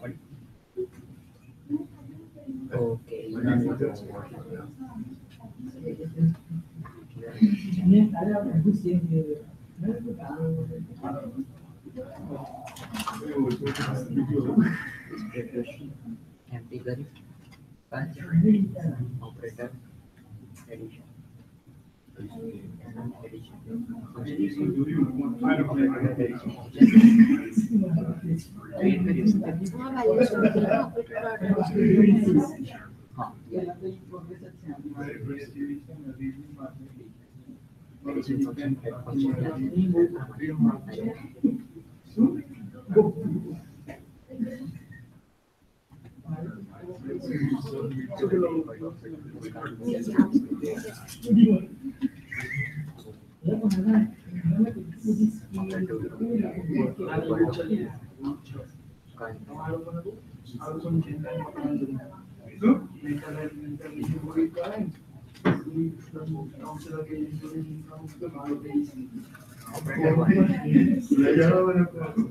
plus current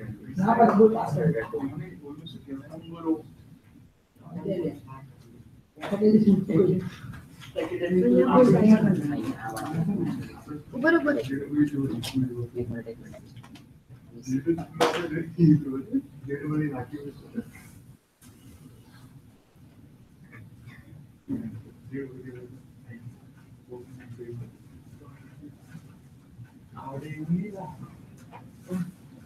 આપણે જેવા કેટલાય હોય ઘણા ક્યાંક 10 રૂપિયા ઇન્ડિયન જેવા કેટલી હોય છે જેમાં બાકી બધા આપણે જેવા હોય ખરેખર ને રાજા રાજા જેવા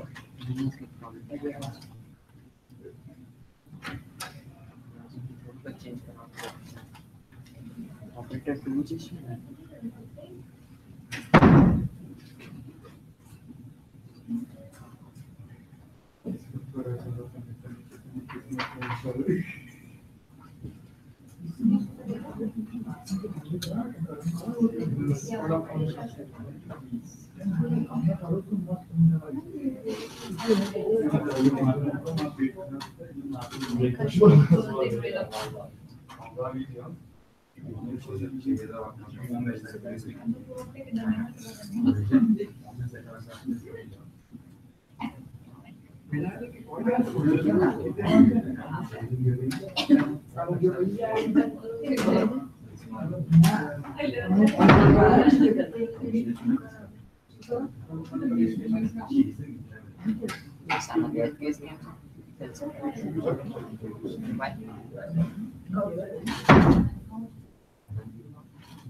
जे रिझल्ट आहे ना स्टेट शो करायचं प्लस सकाळी करे ओपन रिझल्ट ने सेव કરી रिझल्ट પણ નહીં પછી ફરીથી ઓપન ટૂલ છે ને ફરીથી પ્રોસેસર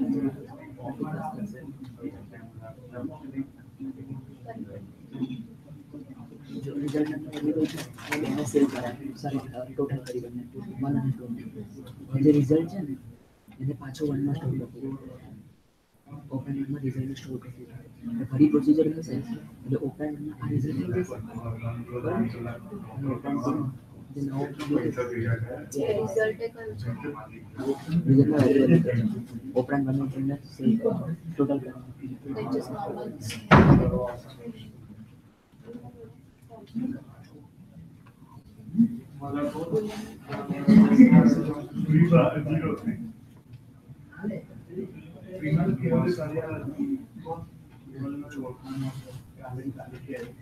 प्लस और माइनस वाला फंक्शन करें backward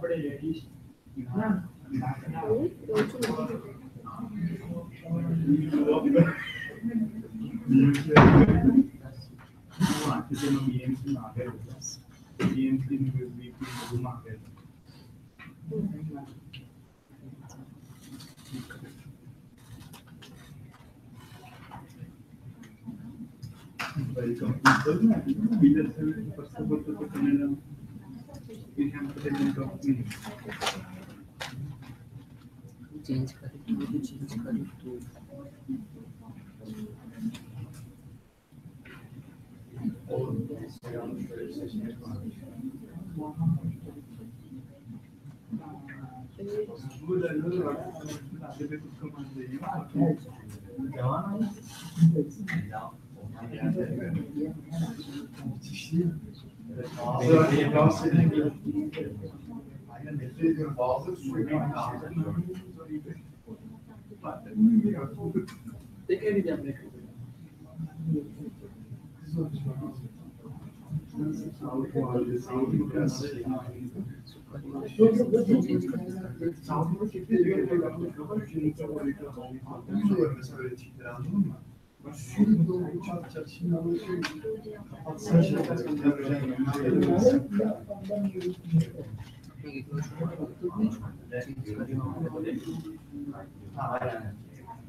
equal to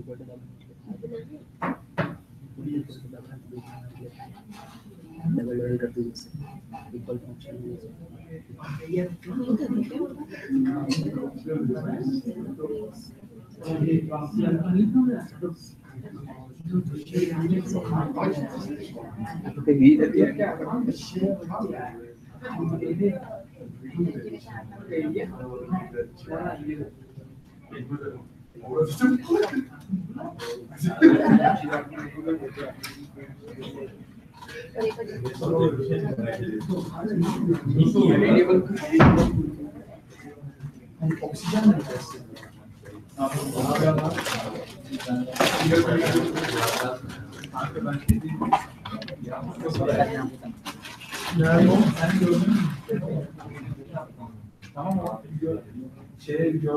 Okay, let's open up the last one for today, the cookie sales one. Okay.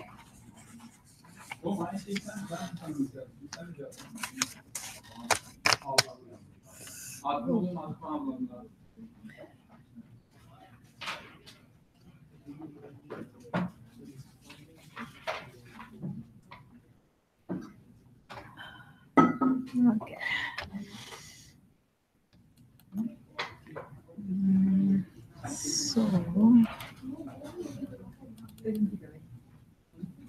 So I've left out the employees because, I mean, kind of covered it. You can always look at it and try it yourself.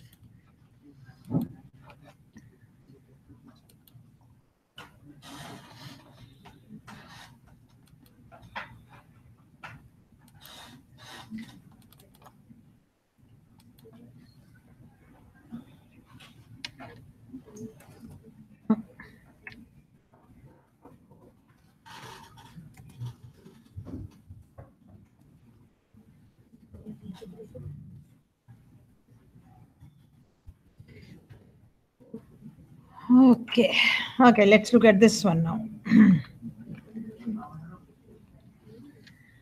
So here is a table again, not created by me. I took it from somewhere, but it gives you information about, I don't know how many of you are aware of it because not all of you come from here. You're from different countries, but I know of it because my daughter used to do it. So there are Girl Scouts here, right? So the Girl Scouts sell cookies as a, to collect money for their organization or whatever. So this information is about girls who sell cookies, their IDs, which is just because there was nothing else. A first name is kept, the sales they made, and the date they made their sales on. So therefore it's called cookie sales because these Girl Scouts just sell these cookies. They're very kind of known. You'll see sometimes they'll come to your doorstep also selling them some chocolate kind of cookies. So that's what the information is about. Okay, so I just kept the table, didn't make any changes to it. So the normal, the setting the environment, dropping the database before using it, dropping the table, and then recreating it. And as I said, just I've started using primary key ID as a separate statement. And notice I've used ID in all caps, though our notation is that we go all lowercase and we separate words by underscore. Sometimes with reserved, not with reserved words, sometimes with abbreviations that are known, like ID, we know ID as an ID, you just use caps. It's not a necessity, but just to show you that you can find it commonly for auto increment fields, that the field is called ID for identification, and that it will always be in caps. But just because it was there, I never changed it. I just left it there.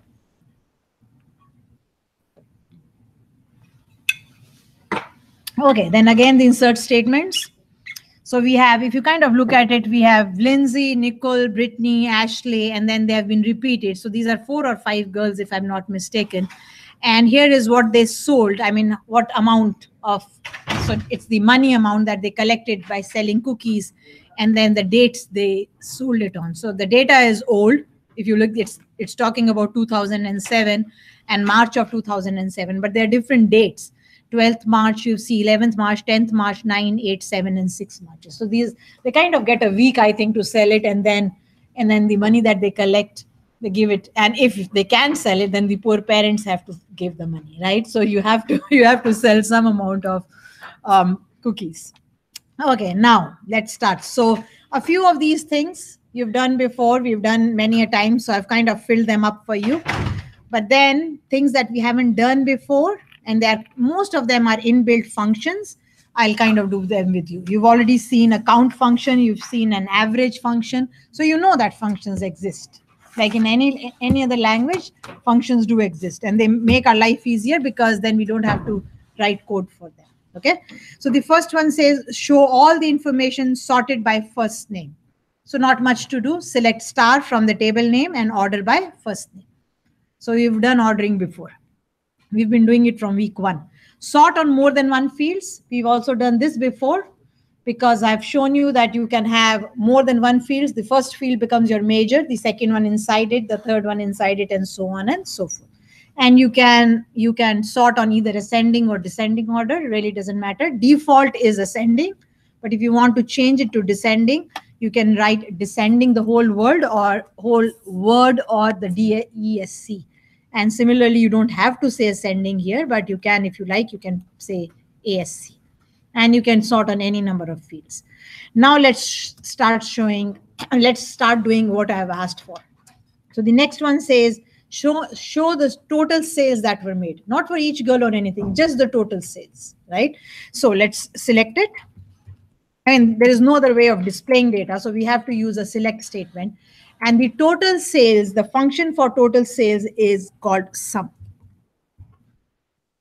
There is a sum function that sums up. Now, if you can, definitely if you're doing it on the table, it will return you a value. If you start grouping, it will depend upon what you are grouping. So what are you trying to sum? You're trying to sum the sales. This field was called sales. Now, whenever you use any inbuilt functions, or you do any computation, or you do concatenation, whatever, please see that you give it a proper name, right? So I'll call it sum of sales, or I'll call it total sales. And I'll put a $sign because it's usually like makes sense. Oops, all in opposite.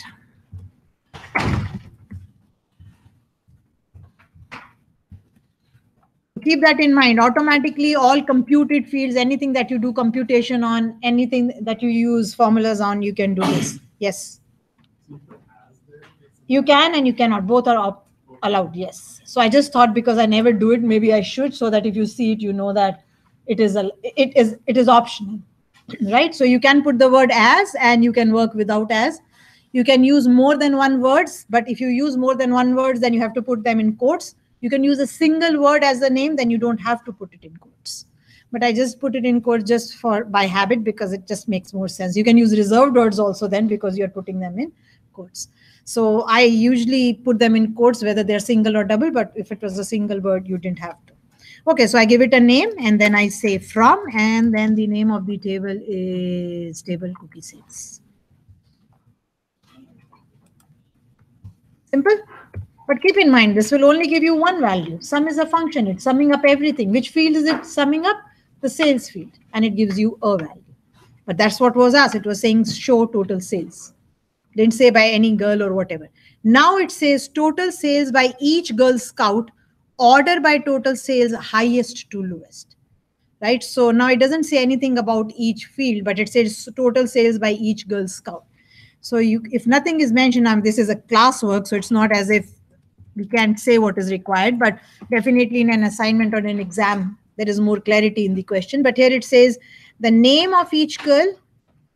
It just says total sales by each girl. So definitely the name of each girl, and the name field was called first name for your information. Right? And now the sum of her total sales. So again, we will use the sum function. We will again sum on the sales field, but we have to be careful now. Because we want to sum for each girl, we will have to use group by, right? So from the table and group by. Who do you want to group by now? Now here there is, what is your primary key here? The ID field. No, the ID field won't work because the IDs were auto increment 1, 2, 3, 4. So the only thing that can work here is the name. They're all different by chance, but here the only thing that will work is name. Girl Scouts usually don't have an ID identification. Like they don't have an ID number. But names can be same, but we have no other option here, so we will do it by first name.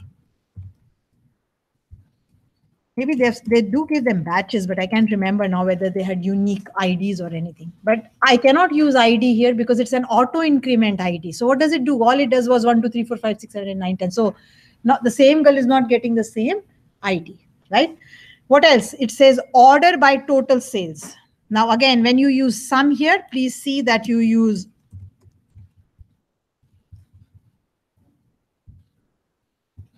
a heading. Always. Otherwise, it will look very untidy. Otherwise, this will be the heading. Right? And then we can say order by. And we've already learned, I can say order by 2. Oops. We can say order by 2. So therefore, it becomes easy whenever you have fields like this. Instead of copying some sales, I said order by 2. And it says highest to lowest, which is descending. Right? Highest to lowest is descending. So we'll go descending. There it is. Right? So you know group by has to be used. If you forget the group by, you only get a value. Whereas the question said total sales by each girl. Try it if you want, because we haven't tried it yet. You can try it. So we have a few, we have 4 outputs already. So that's your first one. Everybody on the team. The second one, I can't remember what it was. Oh, descending and ascending. Okay, so that's what we did. That's the ascending and descending. And here is what we just wrote. That's the total sales of the whole group. Okay, and then there is total sales by each student, or by each Girl Scout.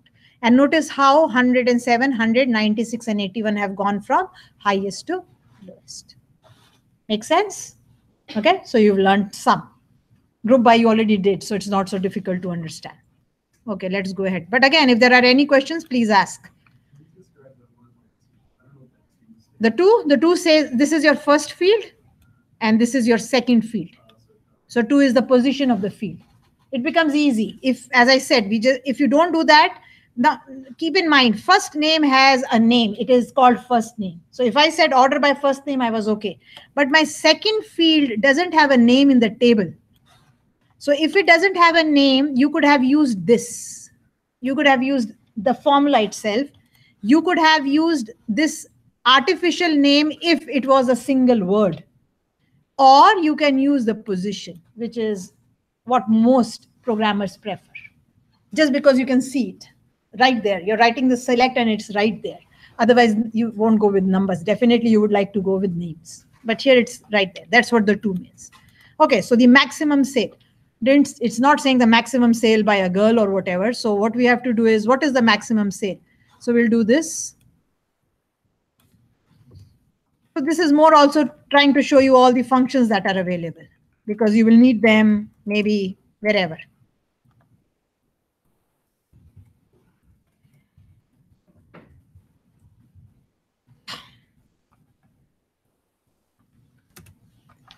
So the maximum sale was this, and the function is called max sale. So if there is a max, there is a min, and there is an average. We've already done average. So these ones are easy, okay? And of course, change it. Change the max to min. Change the max to average. AVG. It says how many sales were made, right? So we've seen the count. So it should not be difficult to kind of use it, but it says the number of sales that were made. And it also is telling you something, that it will not count null values. This is for your information. When you apply the count function on a field, it does not count null values. It will count zeros, but it will not count null values. So let's try that. So here I'll just copy it and change this to count.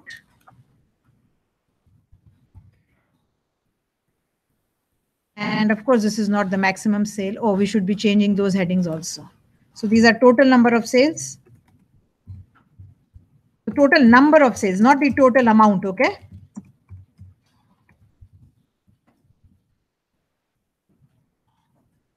From the table. Now, if you like, you can say, I mean, if the question was this, which we will do for a minute, it doesn't say anything. Should they be greater than 0 or less than 0 or whatever? It just says the number of sales. So I just did a count.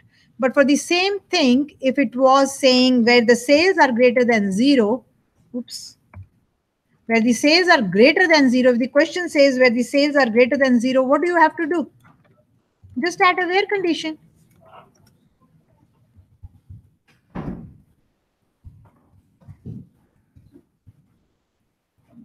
Guys, 35 minutes break is a big break. More than 35 minutes. You're too hungry, that means, right? So let's do this as minimum, because if you lose it while I'm teaching, then you will disturb your partner or keep asking somebody and then disturb everybody. So please change the heading. This was called maximum sale. This was called minimum sale. This is called average sale. Now, again, if you want to round it, sure, go ahead and round it. We've used the round function. You can round it. You can cast it if you like. If nothing is asked, it's up to you. Okay, average sales, usually we like to round to it to 2 places of decimal because it's a sales amount. So what would you like to do? Use the round function and use a comma and say 2, because money is usually 2 places. I mean, not usually, money is 2 places after decimal. So you can round it. I'll add this to the question with 2 places after decimal, because money is 2 places after decimal. Okay, so the counting, this is for your information that it will not count null values, but it will count 0 values. Anything that is 0, it will count it. It's a count, right? But if there was a null in there, then it won't count it.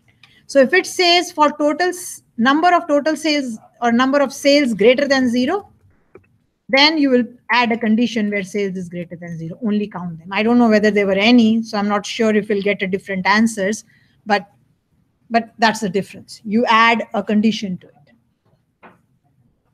Then comes the same question where it says number of no sales were made. That means no sales were made at all. So no sales were made. That means sales is equal to 0, not undefined. No sales were made, right? And again, this one, we can call it no sales. Number of no sales or whatever. Number of sales of value 0, whatever you like.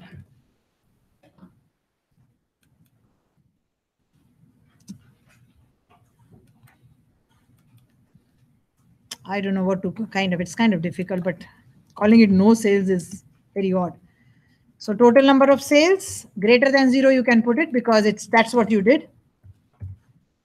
Here you included everything, so there was nothing to mention, and here it says number of no sales. Now, if you want double quotes inside double quotes in a heading, I haven't tried it, but I think the same should hold here also. Escaping it.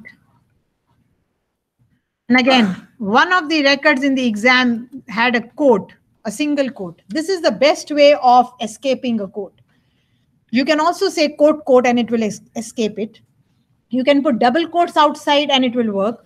But using the escape sequence will work for any special character. Whatever it be, any special character. So that way you don't have to kind of say, oh, do I use double quotes? What if you had double quotes and single quotes inside it? Then what would you do? Right? So the best way, and these are called escape sequences. The backslash is common everywhere. You use it in Java also, /n for going to a new line. So this is common in all programming languages. So it's a better habit to use the backslashes just because you cannot forget it, right? So let's see these fours. These are the 4 ones that I just ran. So sales are 0, sales are greater than 0, nothing to do with sales, and the average one, we'll just see the answer again, and the min and the max. Min we already saw. Okay, so let's run this code now. And if we haven't made any mistakes, so that's no sales. So there are 2 with no sales, okay? Which means how many do we have? 26 with, which means we should have 28 total records. I mean, we haven't done, I did a select, but I can't remember. So there are 28 in all. So that's the minimum sale is 0. The maximum sale is $13.76. No, sorry, average sale. And that's total number of sales. So we are right, 28, 26, and 2. So the answer is right. Okay, so 28 sales were made, out of which 26 were like money, like something was sold, and the 0 means no sales were made. Remember, there was a default value. I gave it a default value. I didn't want to put null. I just said 0 sales. So girl went out and she couldn't sell any cookies on that day. Okay, and and the last one, the no sales is coming with the code. So the escape sequence is working everywhere. Not only in the insert data, it is working everywhere. So that way you don't have to worry about how to make it work. It's an escape sequence, just use it. And it's common in all languages. Like I can't remember where I haven't seen it. So it's the best way of doing it. So a few of you did double quotes. You put double quotes outside and let the single quote stay. There is another way of doing it. You can put double, like you can repeat the single quote twice. So single quote will also only put 1 quote. But I find this to be the most easiest to remember and common. So I'll use it this way. Okay, let's do this one. It says number of sales that were made on 2007, 12th of March. Now, we have to be careful now. We have started using dates, right? So whenever we use dates, we have to cast them. So sales that were made on this date only. So if it's not asking the name, it's only asking sales that were made. How many sales that were made? Then we'll do the same thing. Let me be clear with the question. Number of sales so that it's clear. Okay, so the number of sales made on this one. So we'll copy it here. But we have to add a condition, right? So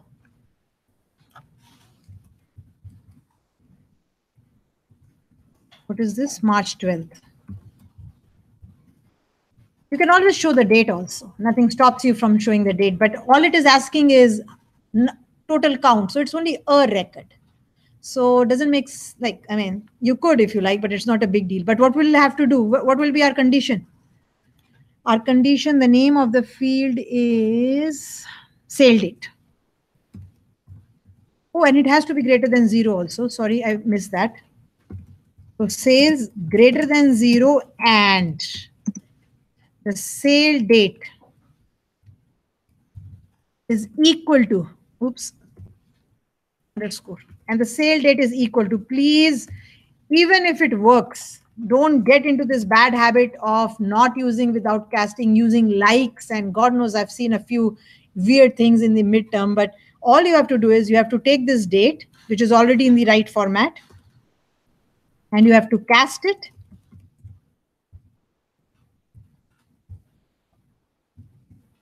as a date.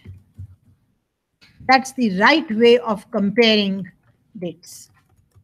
So all you're saying is that the sale date must be this,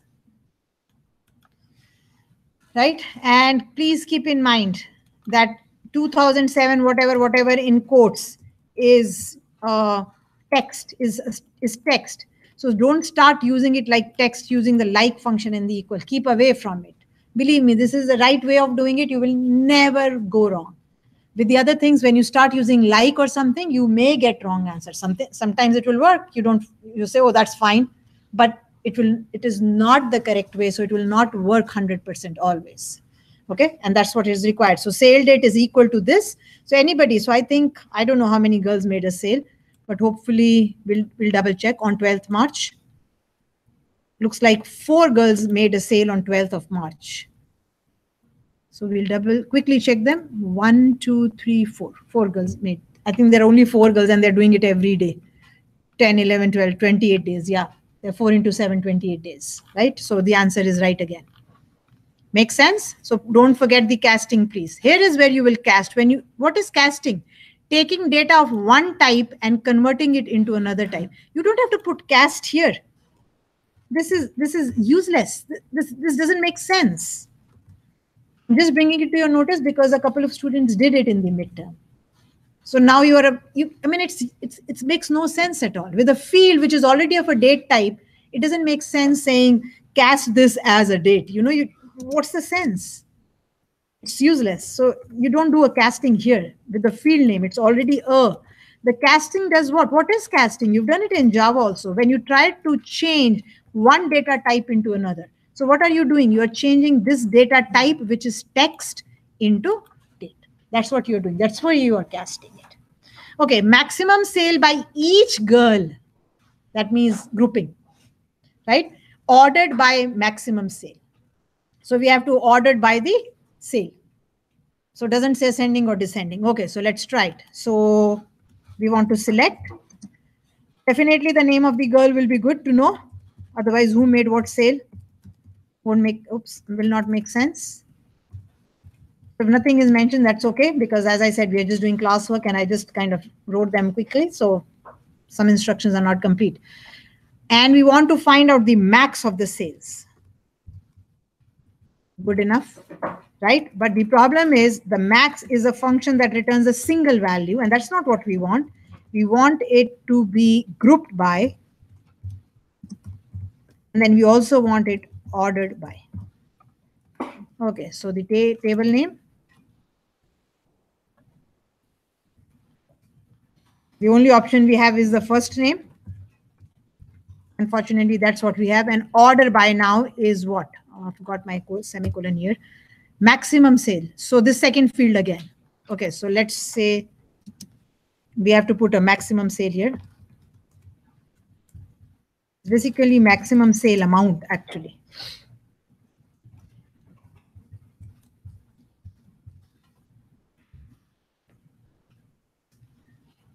This is the maximum and we'll field number 2.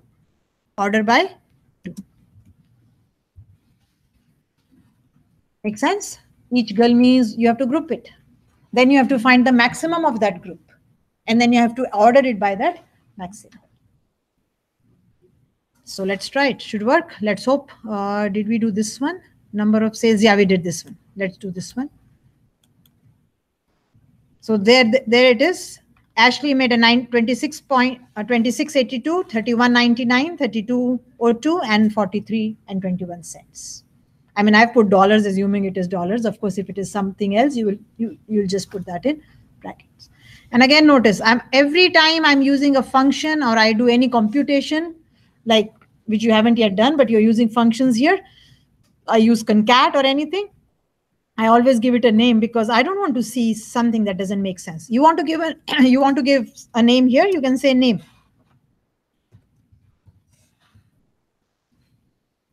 Right? You can give name. It doesn't it's fine. It's not that, just because the other one is looking neater, I've called it name. You can call it scout name, girl scout name, whatever you like. Make sense? So grouping is important. Grouping is what is new for you today.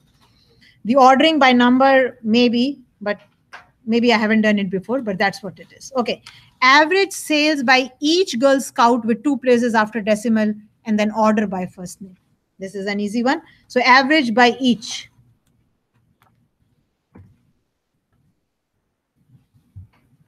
So instead of max, what will I do?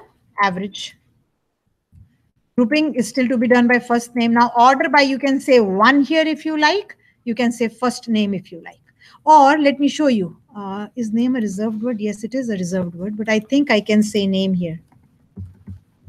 If I turn it without quotes, quotes are not needed in single name. It will turn blue because name is a reserved word. That's why I try avoid. Therefore, I put everything in quotes. That way you're okay. Okay, let's see.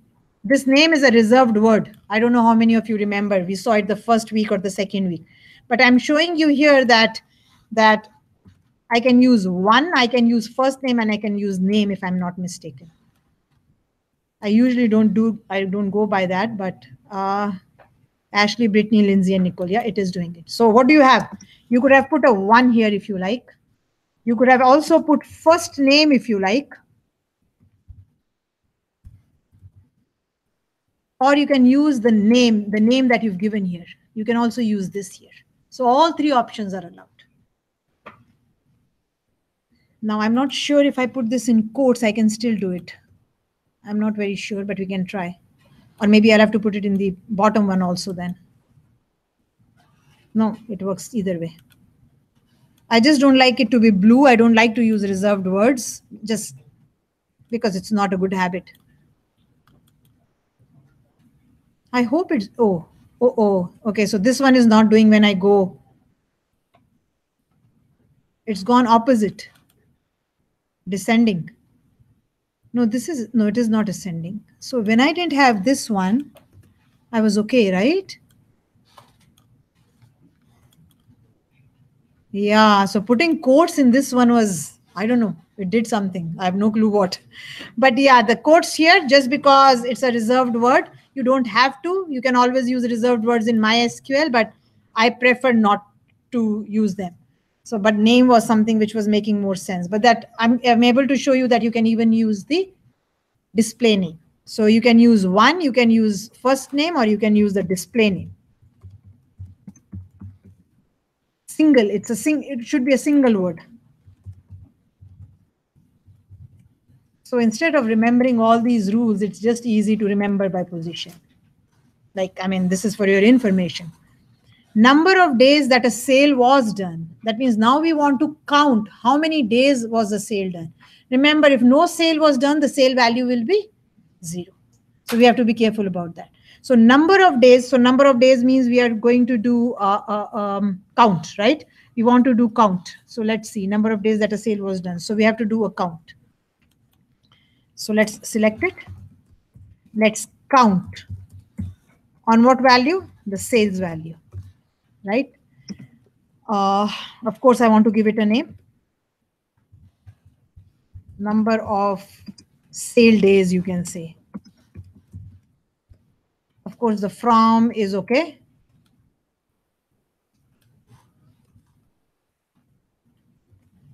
And when a sale was done means sale amount has to be greater than 0. So I think 3 and we had something 28. Okay, there were 3 that were 0, I think, if I'm not mistaken, right? I can't remember now. Where sales is greater than 0.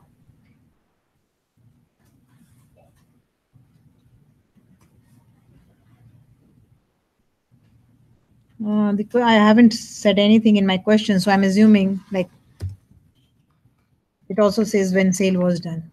And if you want to be clear, so that means it is greater than 0. That's what a sale means. 0 is not a sale anyway. I mean, logically also, it's not a sale anyway. So let's see, how many do we have? We had 28 days. I think 3 were 0. No, 2 are 0. Okay, so 2 are 0, 26 and 2 are 0. I don't know why I had 3 in mind, maybe something else. Name of the girl and the number of days she made a sale. So whatever he's saying. How many sales did Ashley make? And they're different days. Then how many Brittany, how many Nicole, how many? So again, what do we need? Grouping. For each girl, we have to group by their name and then count the sales, but the sales must be greater than 0, right? So give it a go. Once you know, then it's easy and it's not so difficult. So we want the name of the girl. And again, I'll just kind of go, I'll give the name as a name. And here, let's group by. See, where is to from as having is to group. You have to remember it. And the sequence is important. Select where from having count order by limit. Okay, the sequence is important. You can change the sequence. And it's if you have done it, we've done it so many times, you should not forget. Select from where group having order by limit. Okay, and then we have to group by first name. That's our only choice. Did it say order by anything? No. The number of days she made a sale. So some two girls must, or I don't know, maybe one girl, but the total should come up to 26 because 2 are 0 days. Let's try. There we are. So 7766. So there are 2 zeros. Remember, we just checked there were 2 zeros. So 2 girls made sales on 2 days, on 6 days, and 2 girls made sales on 7 days. So the answers are matching. So we are hoping that they are right. But the sales item you can do quickly. I don't know why I had 3 in mind. I just want to double check. 1, 2, 3, 0, 0, 0, 0, 0. There's 1 0, a second 0, 56 cents. That's cheap cookies, but that's okay. Okay, there we are. So we are good. The answers are okay. Make sense? Now, no ascending or descending was asked. If nothing is asked, you don't have to do it. If it makes a little more sense to you, sure, go ahead and do it by name or by whatever you like. But I mean, as I said, human beings are just better with things seeing as ordered. Now let's look at something called distinct, which we haven't done at all yet. Now, what is this distinct? Opposite of duplicates. Okay, so when you say distinct, you are saying count it only once. Don't count it again. So when you see, if you see the same value, just count it once. So use of distinct in the sale dates. So what am I saying is, maybe I should make it more clear. Maybe give it a better, question kind of. I don't know if I've changed it, but that's not a very good way of asking. Okay, let's change it. Use of distinct. Here, let's change it. Count the dates where sales were made.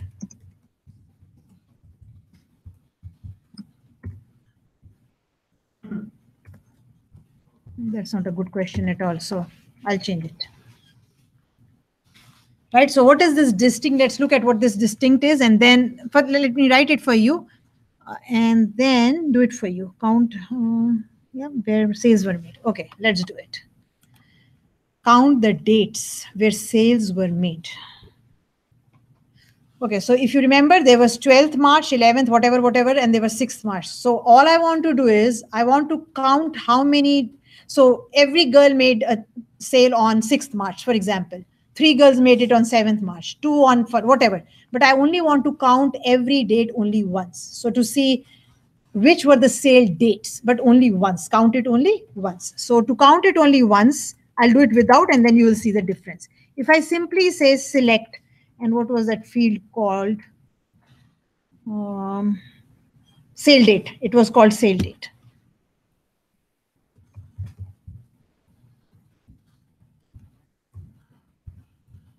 Right, so I'm counting the sale date, not like normally without doing anything.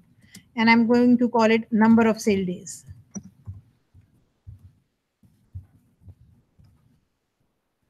And of course the from. And the name of the table.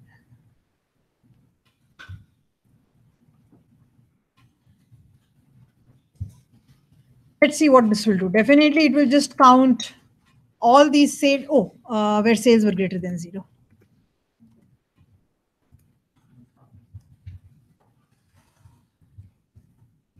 Now, every girl made a sale on one day for sure. We already saw it. There were 7766. So if I'm saying count the number of sale days, let's see what do we get. 26. We should get 26. 2 were zeros, the rest were 26. But my interest is which day is distinctly only once. Every day is only counted once. It doesn't depend upon how many sales were made, but on which days were sales made. How many days? 5 days, 2 days, 3 days in a week, or whatever. So what I'll do is I'll just put distinct in front of it. There. So now it will not count the same date again. Make sense? So that's the difference. Now the answer should be what? How many? 7 into 4? 7. The answer should be 7 now. There. What have I missed? Is distinct in the wrong place? Yes, distinct is in the wrong place. Of course, distinct is in the wrong place. Sale date has to be distinct. Logically, right? Distinct is at the wrong place. I'm not saying distinct count. It's just a value, but the sale dates have to be distinct. And now the answer should be 7. There we are. Make sense? Now you see the difference between distinct and whatever. Distinct doesn't count duplicates again. That's what it doesn't do. Okay? Count the dates where sales were made. Oh, we just did that. Why do I have it again?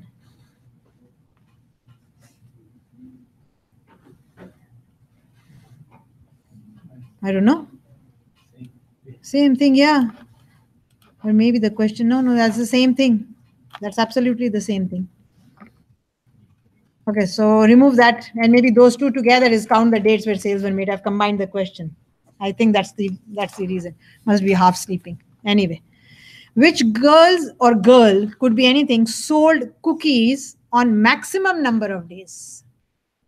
So now keep in mind, 2 girls sold it on 7 days, and 2 girls sold it on 6 and 6 days. Now I'm saying which girl or girl scouts sold it on maximum number of days. So maybe I sold it on 8 days, another one on 7, 6 and 5. Then I have the highest. But it may happen that 2 girls sell the same numbers. And we saw it. We saw that 2 girls sold it on 7 days and 7 days. So what I've given you here is not a foolproof one. And I'll show you why it is not foolproof. So I'll do one by one. I'll do something with you. This is a kind of a get around solution.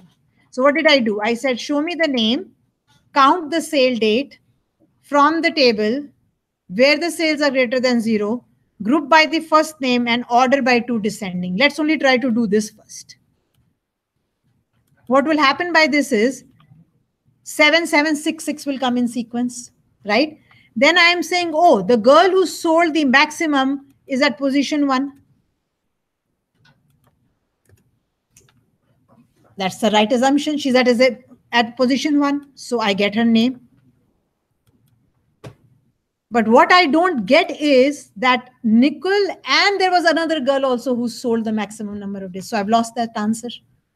So this could be right if, but there is a big if. You can't assume anything. There's a big if. Oh, there is only a girl who sold the maximum number of cookies on the maximum number of days. So this is not foolproof. So like literally thinking this is what you want to do. If you want kind of think of it, this is what you want to do. You want to count, group by girls, take the maximum value out of it, and then anybody who matches the maximum, you want to print it out. That's exactly what you want to do. So I still need this logic. The logic is correct. The logic says the first name of the girl and her count, sales should be greater than 0. I don't want to count 0. I want to group by first name because every girl, I'm going to group every girl. I'm doing an order by 2. The count is descending.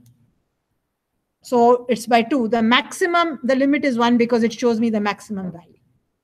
But it is not my right answer because this one is only assuming that there is 1 girl. Now I'm going to use this logic and do a little bit of programming, very little. It won't be a big deal, so that you can make a foolproof and correct solution. So what I'm going to do is this. I'm going to create a variable. So how are variables created in MySQL is simply that you start with an @ That's the rule. Start with the @ and then call it whatever you like. And how do you assign a value to it? You say set. Okay? The name of the variable has to start with an @. Why? Because field names, that's how you differentiate it from field names. A field name cannot start with an @. A variable name has to start with an @. So what I'm doing is I'm going to find out what was the maximum value or maximum sale date or whatever you would like to call it. I'm going to set something to it. So I'm trying to assign a value to it. Okay, so what value am I going to assign? You will have to put this in round brackets. And I'm going to pick this up and copy it here, but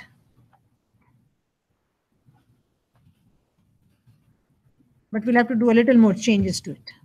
One by one. Okay. How many variables on the left-hand side? 1. So you can only have a select on the right-hand side. You cannot select more than one fields. Definitely you're giving a variable can only have a value. So you're selecting one thing. What are you selecting? You are selecting the count. Grouping by first name. Putting the order descending. Taking the limit to be 1. So what will you have in max value? What will you get? 7. I've done the same logic. I created a select in the select. Okay, so only try to do this select. Okay, here, try to do this select. One by one, here. Oh, wrong error, unknown column 2. Oh, sorry, of course, there is not 2 now, there is only 1 column. So let's only try to do this one first. Only this select. Do we have the right answer? 7766. Counting 7766 was the right answer. Now I do a limit of 1. What will I get? Just one value, 7. What did I do to that 7? I assigned it to which variable? Max value. So now max value has the value 7. Now once I know that 7 is the maximum value, now I'll do what? I'll pick up all, I'll do the same thing and I'll say, oh, do you match 7? Do you match 7? Do you match 7? If yes, I print out the name. Right? So the set is a little bit of programming, not a big deal at all. You've done the set verb in the update. This is how you define a variable. At, and again, the same rules, lowercase separated by underscore. That's just a convention, but the at is a rule. Equal to is the assignment statement. And then the rest of this statement is the select statement. You have to put it in round brackets. Don't forget now. Okay, now once we have this, and once we have this, now what do I want to do? So this was just setting it. Now I want the names of all those girls. So now let's again take the names and their counts. The count is not required. It said which Girl Scouts sold cookies on maximum number of days. So it's not required. So I'm going to copy it again for a minute. But going to change it a little. Okay, here. And I'm going to do a little bit of cheating here. Anyway, so I just want the names.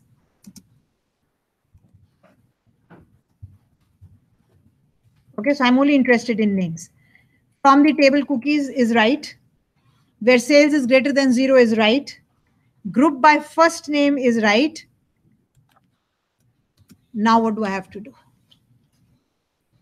Now what do? We want to group by first name is right. And now we have to see that the number of days that she sold the cookies is equal to 7. Please understand again. I want to get the names of all those girls for whom the number of days on which they made their sales is equal to 7. That 7 is not a magic number. That 7 is coming from here. So group by having count of their sale date. Oh, nothing wrong in what I've written, just keeping with my, is equal to at max value.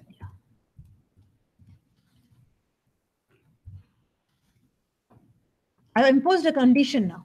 So when you impose a condition on group by, what do you use? Having. So I'm saying that I'm counting the sale dates, but these sale dates should be maximum values and sales should be greater than 0. There is, of course, there is no limit. There's no sense of limit here at all. And then again, there is no sense of order by 2 here. You can order them by 1 if you like, but again, it's not necessary, but it's just there. Now both my names will come up. Nicole will also come up, and I don't remember who the other girl was, but there were 2 girls before with 7, and they should both come up. So this is a 2-step procedure. Now, just for your information, though it is very untidy, You could have taken this whole select statement here, this whole statement, and you could have put it here. Instead of this variable, you could have just pasted the whole select statement here. That's it. What does select statement give you? It's giving you a value back. So you could have done it. There's nothing that stops you. This just makes it neater, right? So I'm saying I'm giving it to a variable. So you can do this. You can take this whole thing, everything, just pick it up from here without the semicolon and paste it here. And it will do. And it will work. That's all you're doing, right? Now we should have two girls. Not even a single girl. What happened? Something didn't work right. So somewhere we are wrong. What have I missed? Select the name from the table where the sales is greater than 0. Group by first name, having the count. So that means something is wrong. No, but the max value was coming up by 7. Max value was right? This value was right. Let me display it. Yeah, it was working. So something is wrong in our second one. Again, if you want to show the value of something, you just kind of select it. Okay, so 7 is coming up. So there is nothing wrong in this statement. The value is being calculated right. So the second statement is wrong. Okay, not wrong. Something is missing. Name of the girl from the table where the sales is greater than 0. Group them by first name, having count equal to whatever. Why isn't it working? If you select both of them together. Oh, you mean it is not recognizing max value out of the blue because, oh, of course, it's dynamic in nature. Right. Okay. Thank you. This is not a program this is a script and the variable must exist before I do it. Thank you, girls. Of course, how silly can that be? I mean, it's a dynamic variable. It's a variable and variables are on the fly, right? They're not safe. It's not a program I'm writing. I'm just running it. So therefore it won't come. So Nicole and Brittany are coming by descending order. Did we say descending? Yes, they're coming by descending order. Now you can try. I mean, I'm not saying you have to, but this is all you do. You can take this whole, then of course we don't need to run it together, but of course the variable doesn't exist. So take whole of this and put it here. It will become very untidy, but I mean, you know what I mean? Like it's okay. So if there is no syntax error, then it should work. Usually I remember that you had to put these brackets when you set a value. Now I don't know whether you have to put a semicolon here, but let's try to only run this one. If we have no, fine. So there it is. So setting a variable was just to make it easy to understand. So my first job was to explain to you what I was trying to do. I was grouping people, grouping the girls. Their sales values have to be greater than 0. And I was counting their sale dates. And I showed it. So it said 7766. Fine. The 77 was occurring twice. So I couldn't say limit 1 and say, oh, that's the girl who sold it the maximum days, because it could be anything. But what I did show you was it was saying 7766. By putting it in descending order. So now if I put it in descending order and I pick up the value, just the count, and you have to be careful because you're assigning it to a variable. Even here, you're doing an equality. Count is a single value. You can only compare it with a single value. If you try to do something else, you will get an error. Try to do something like first name here. You will get an error because it will be totally confused. It says you're telling me to use 2 fields here and assign it to a variable. This should give you a syntax error. Or some error. There it says. See, operand should contain 1 column, it says. Makes sense. It says on this, there should only be 1 column here because you're assigning it to a variable. So be careful about these things when you use. These errors should make sense. Or, and then I assigned it and then I did this. And again, as I said, you could have, and I did what I did, but you could, I'll keep this and I'll take this and do it the other way also. So this one is independent. This one is independent and this one is dependent on maximum sales just because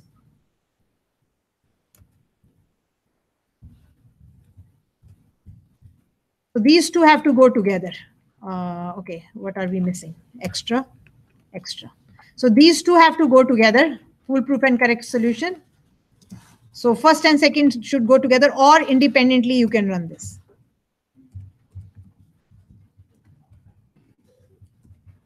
Right? So both, I mean, it's the same thing, and these both should go together.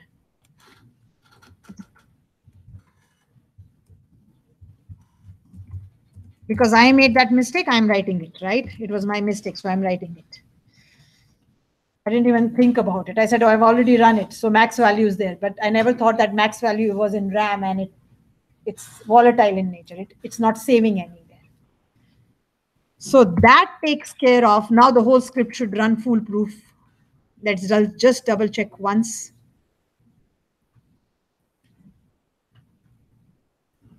And that's what you have to do. Before you give it to me, please see that you double check. Oh, there is an this will be empty because it doesn't make sense together. In a sense, it doesn't make sense together. You have to run them together. So in a way, the name will be empty in my second one. Oh, thank you. That's another big problem. So it's not due to that, it's due to this then, right? So while the script is running, it is volatile, but once the script stops. So let me run this once alone. Thank you, Anjali. And now let me run this. Yeah, it's fine. It is volatile in nature, but I haven't left the workbench yet. I'm still in the script. So nothing running together. Thank you. For a minute, I thought, oh, that's strange, but that's fine. Or you can do it together. So we'll say combined.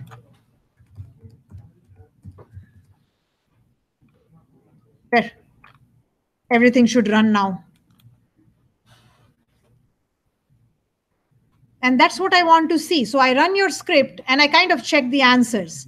So the answer is right. Yes, the answer is right. Yes, the answer is right. So once I know the answers are right, then very quickly, it takes me less than 5 minutes to go through the script. Then I just have to check it very quickly because the answers are correct. You know what I mean? Then I just have to see if you did the thing properly. If I said 1 update statement, you haven't written 4 update statements. That's the only thing I have to kind of double check.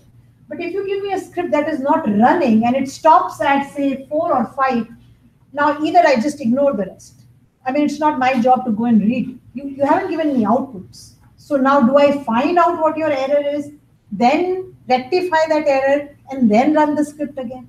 And sometimes scripts have not 1 error, they have 3 or 4 errors because you didn't rectify your first error, you didn't know about your second, third, or fourth error.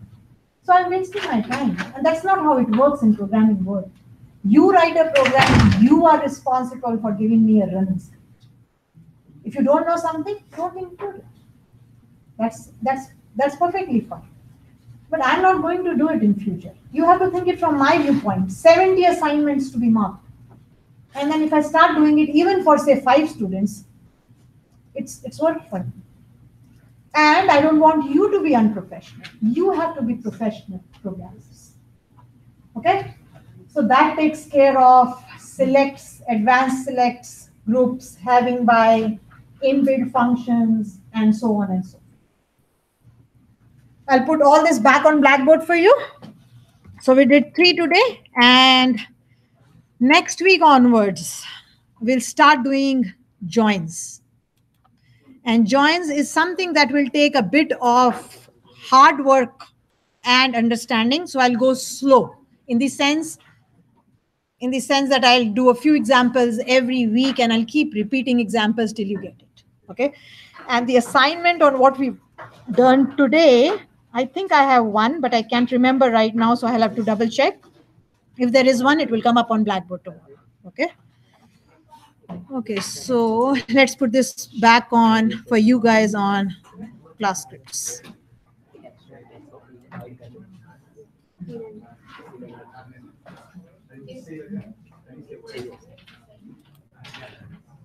And guys, please work independently on your assignments. I have repeated it enough times. Most of you are doing it, but I still see something that is not being done properly. So please see that I don't have to repeat myself again. Okay, so what scripts did we do today?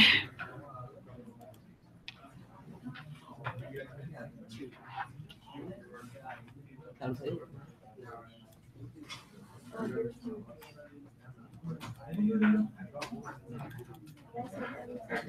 Cookie sales.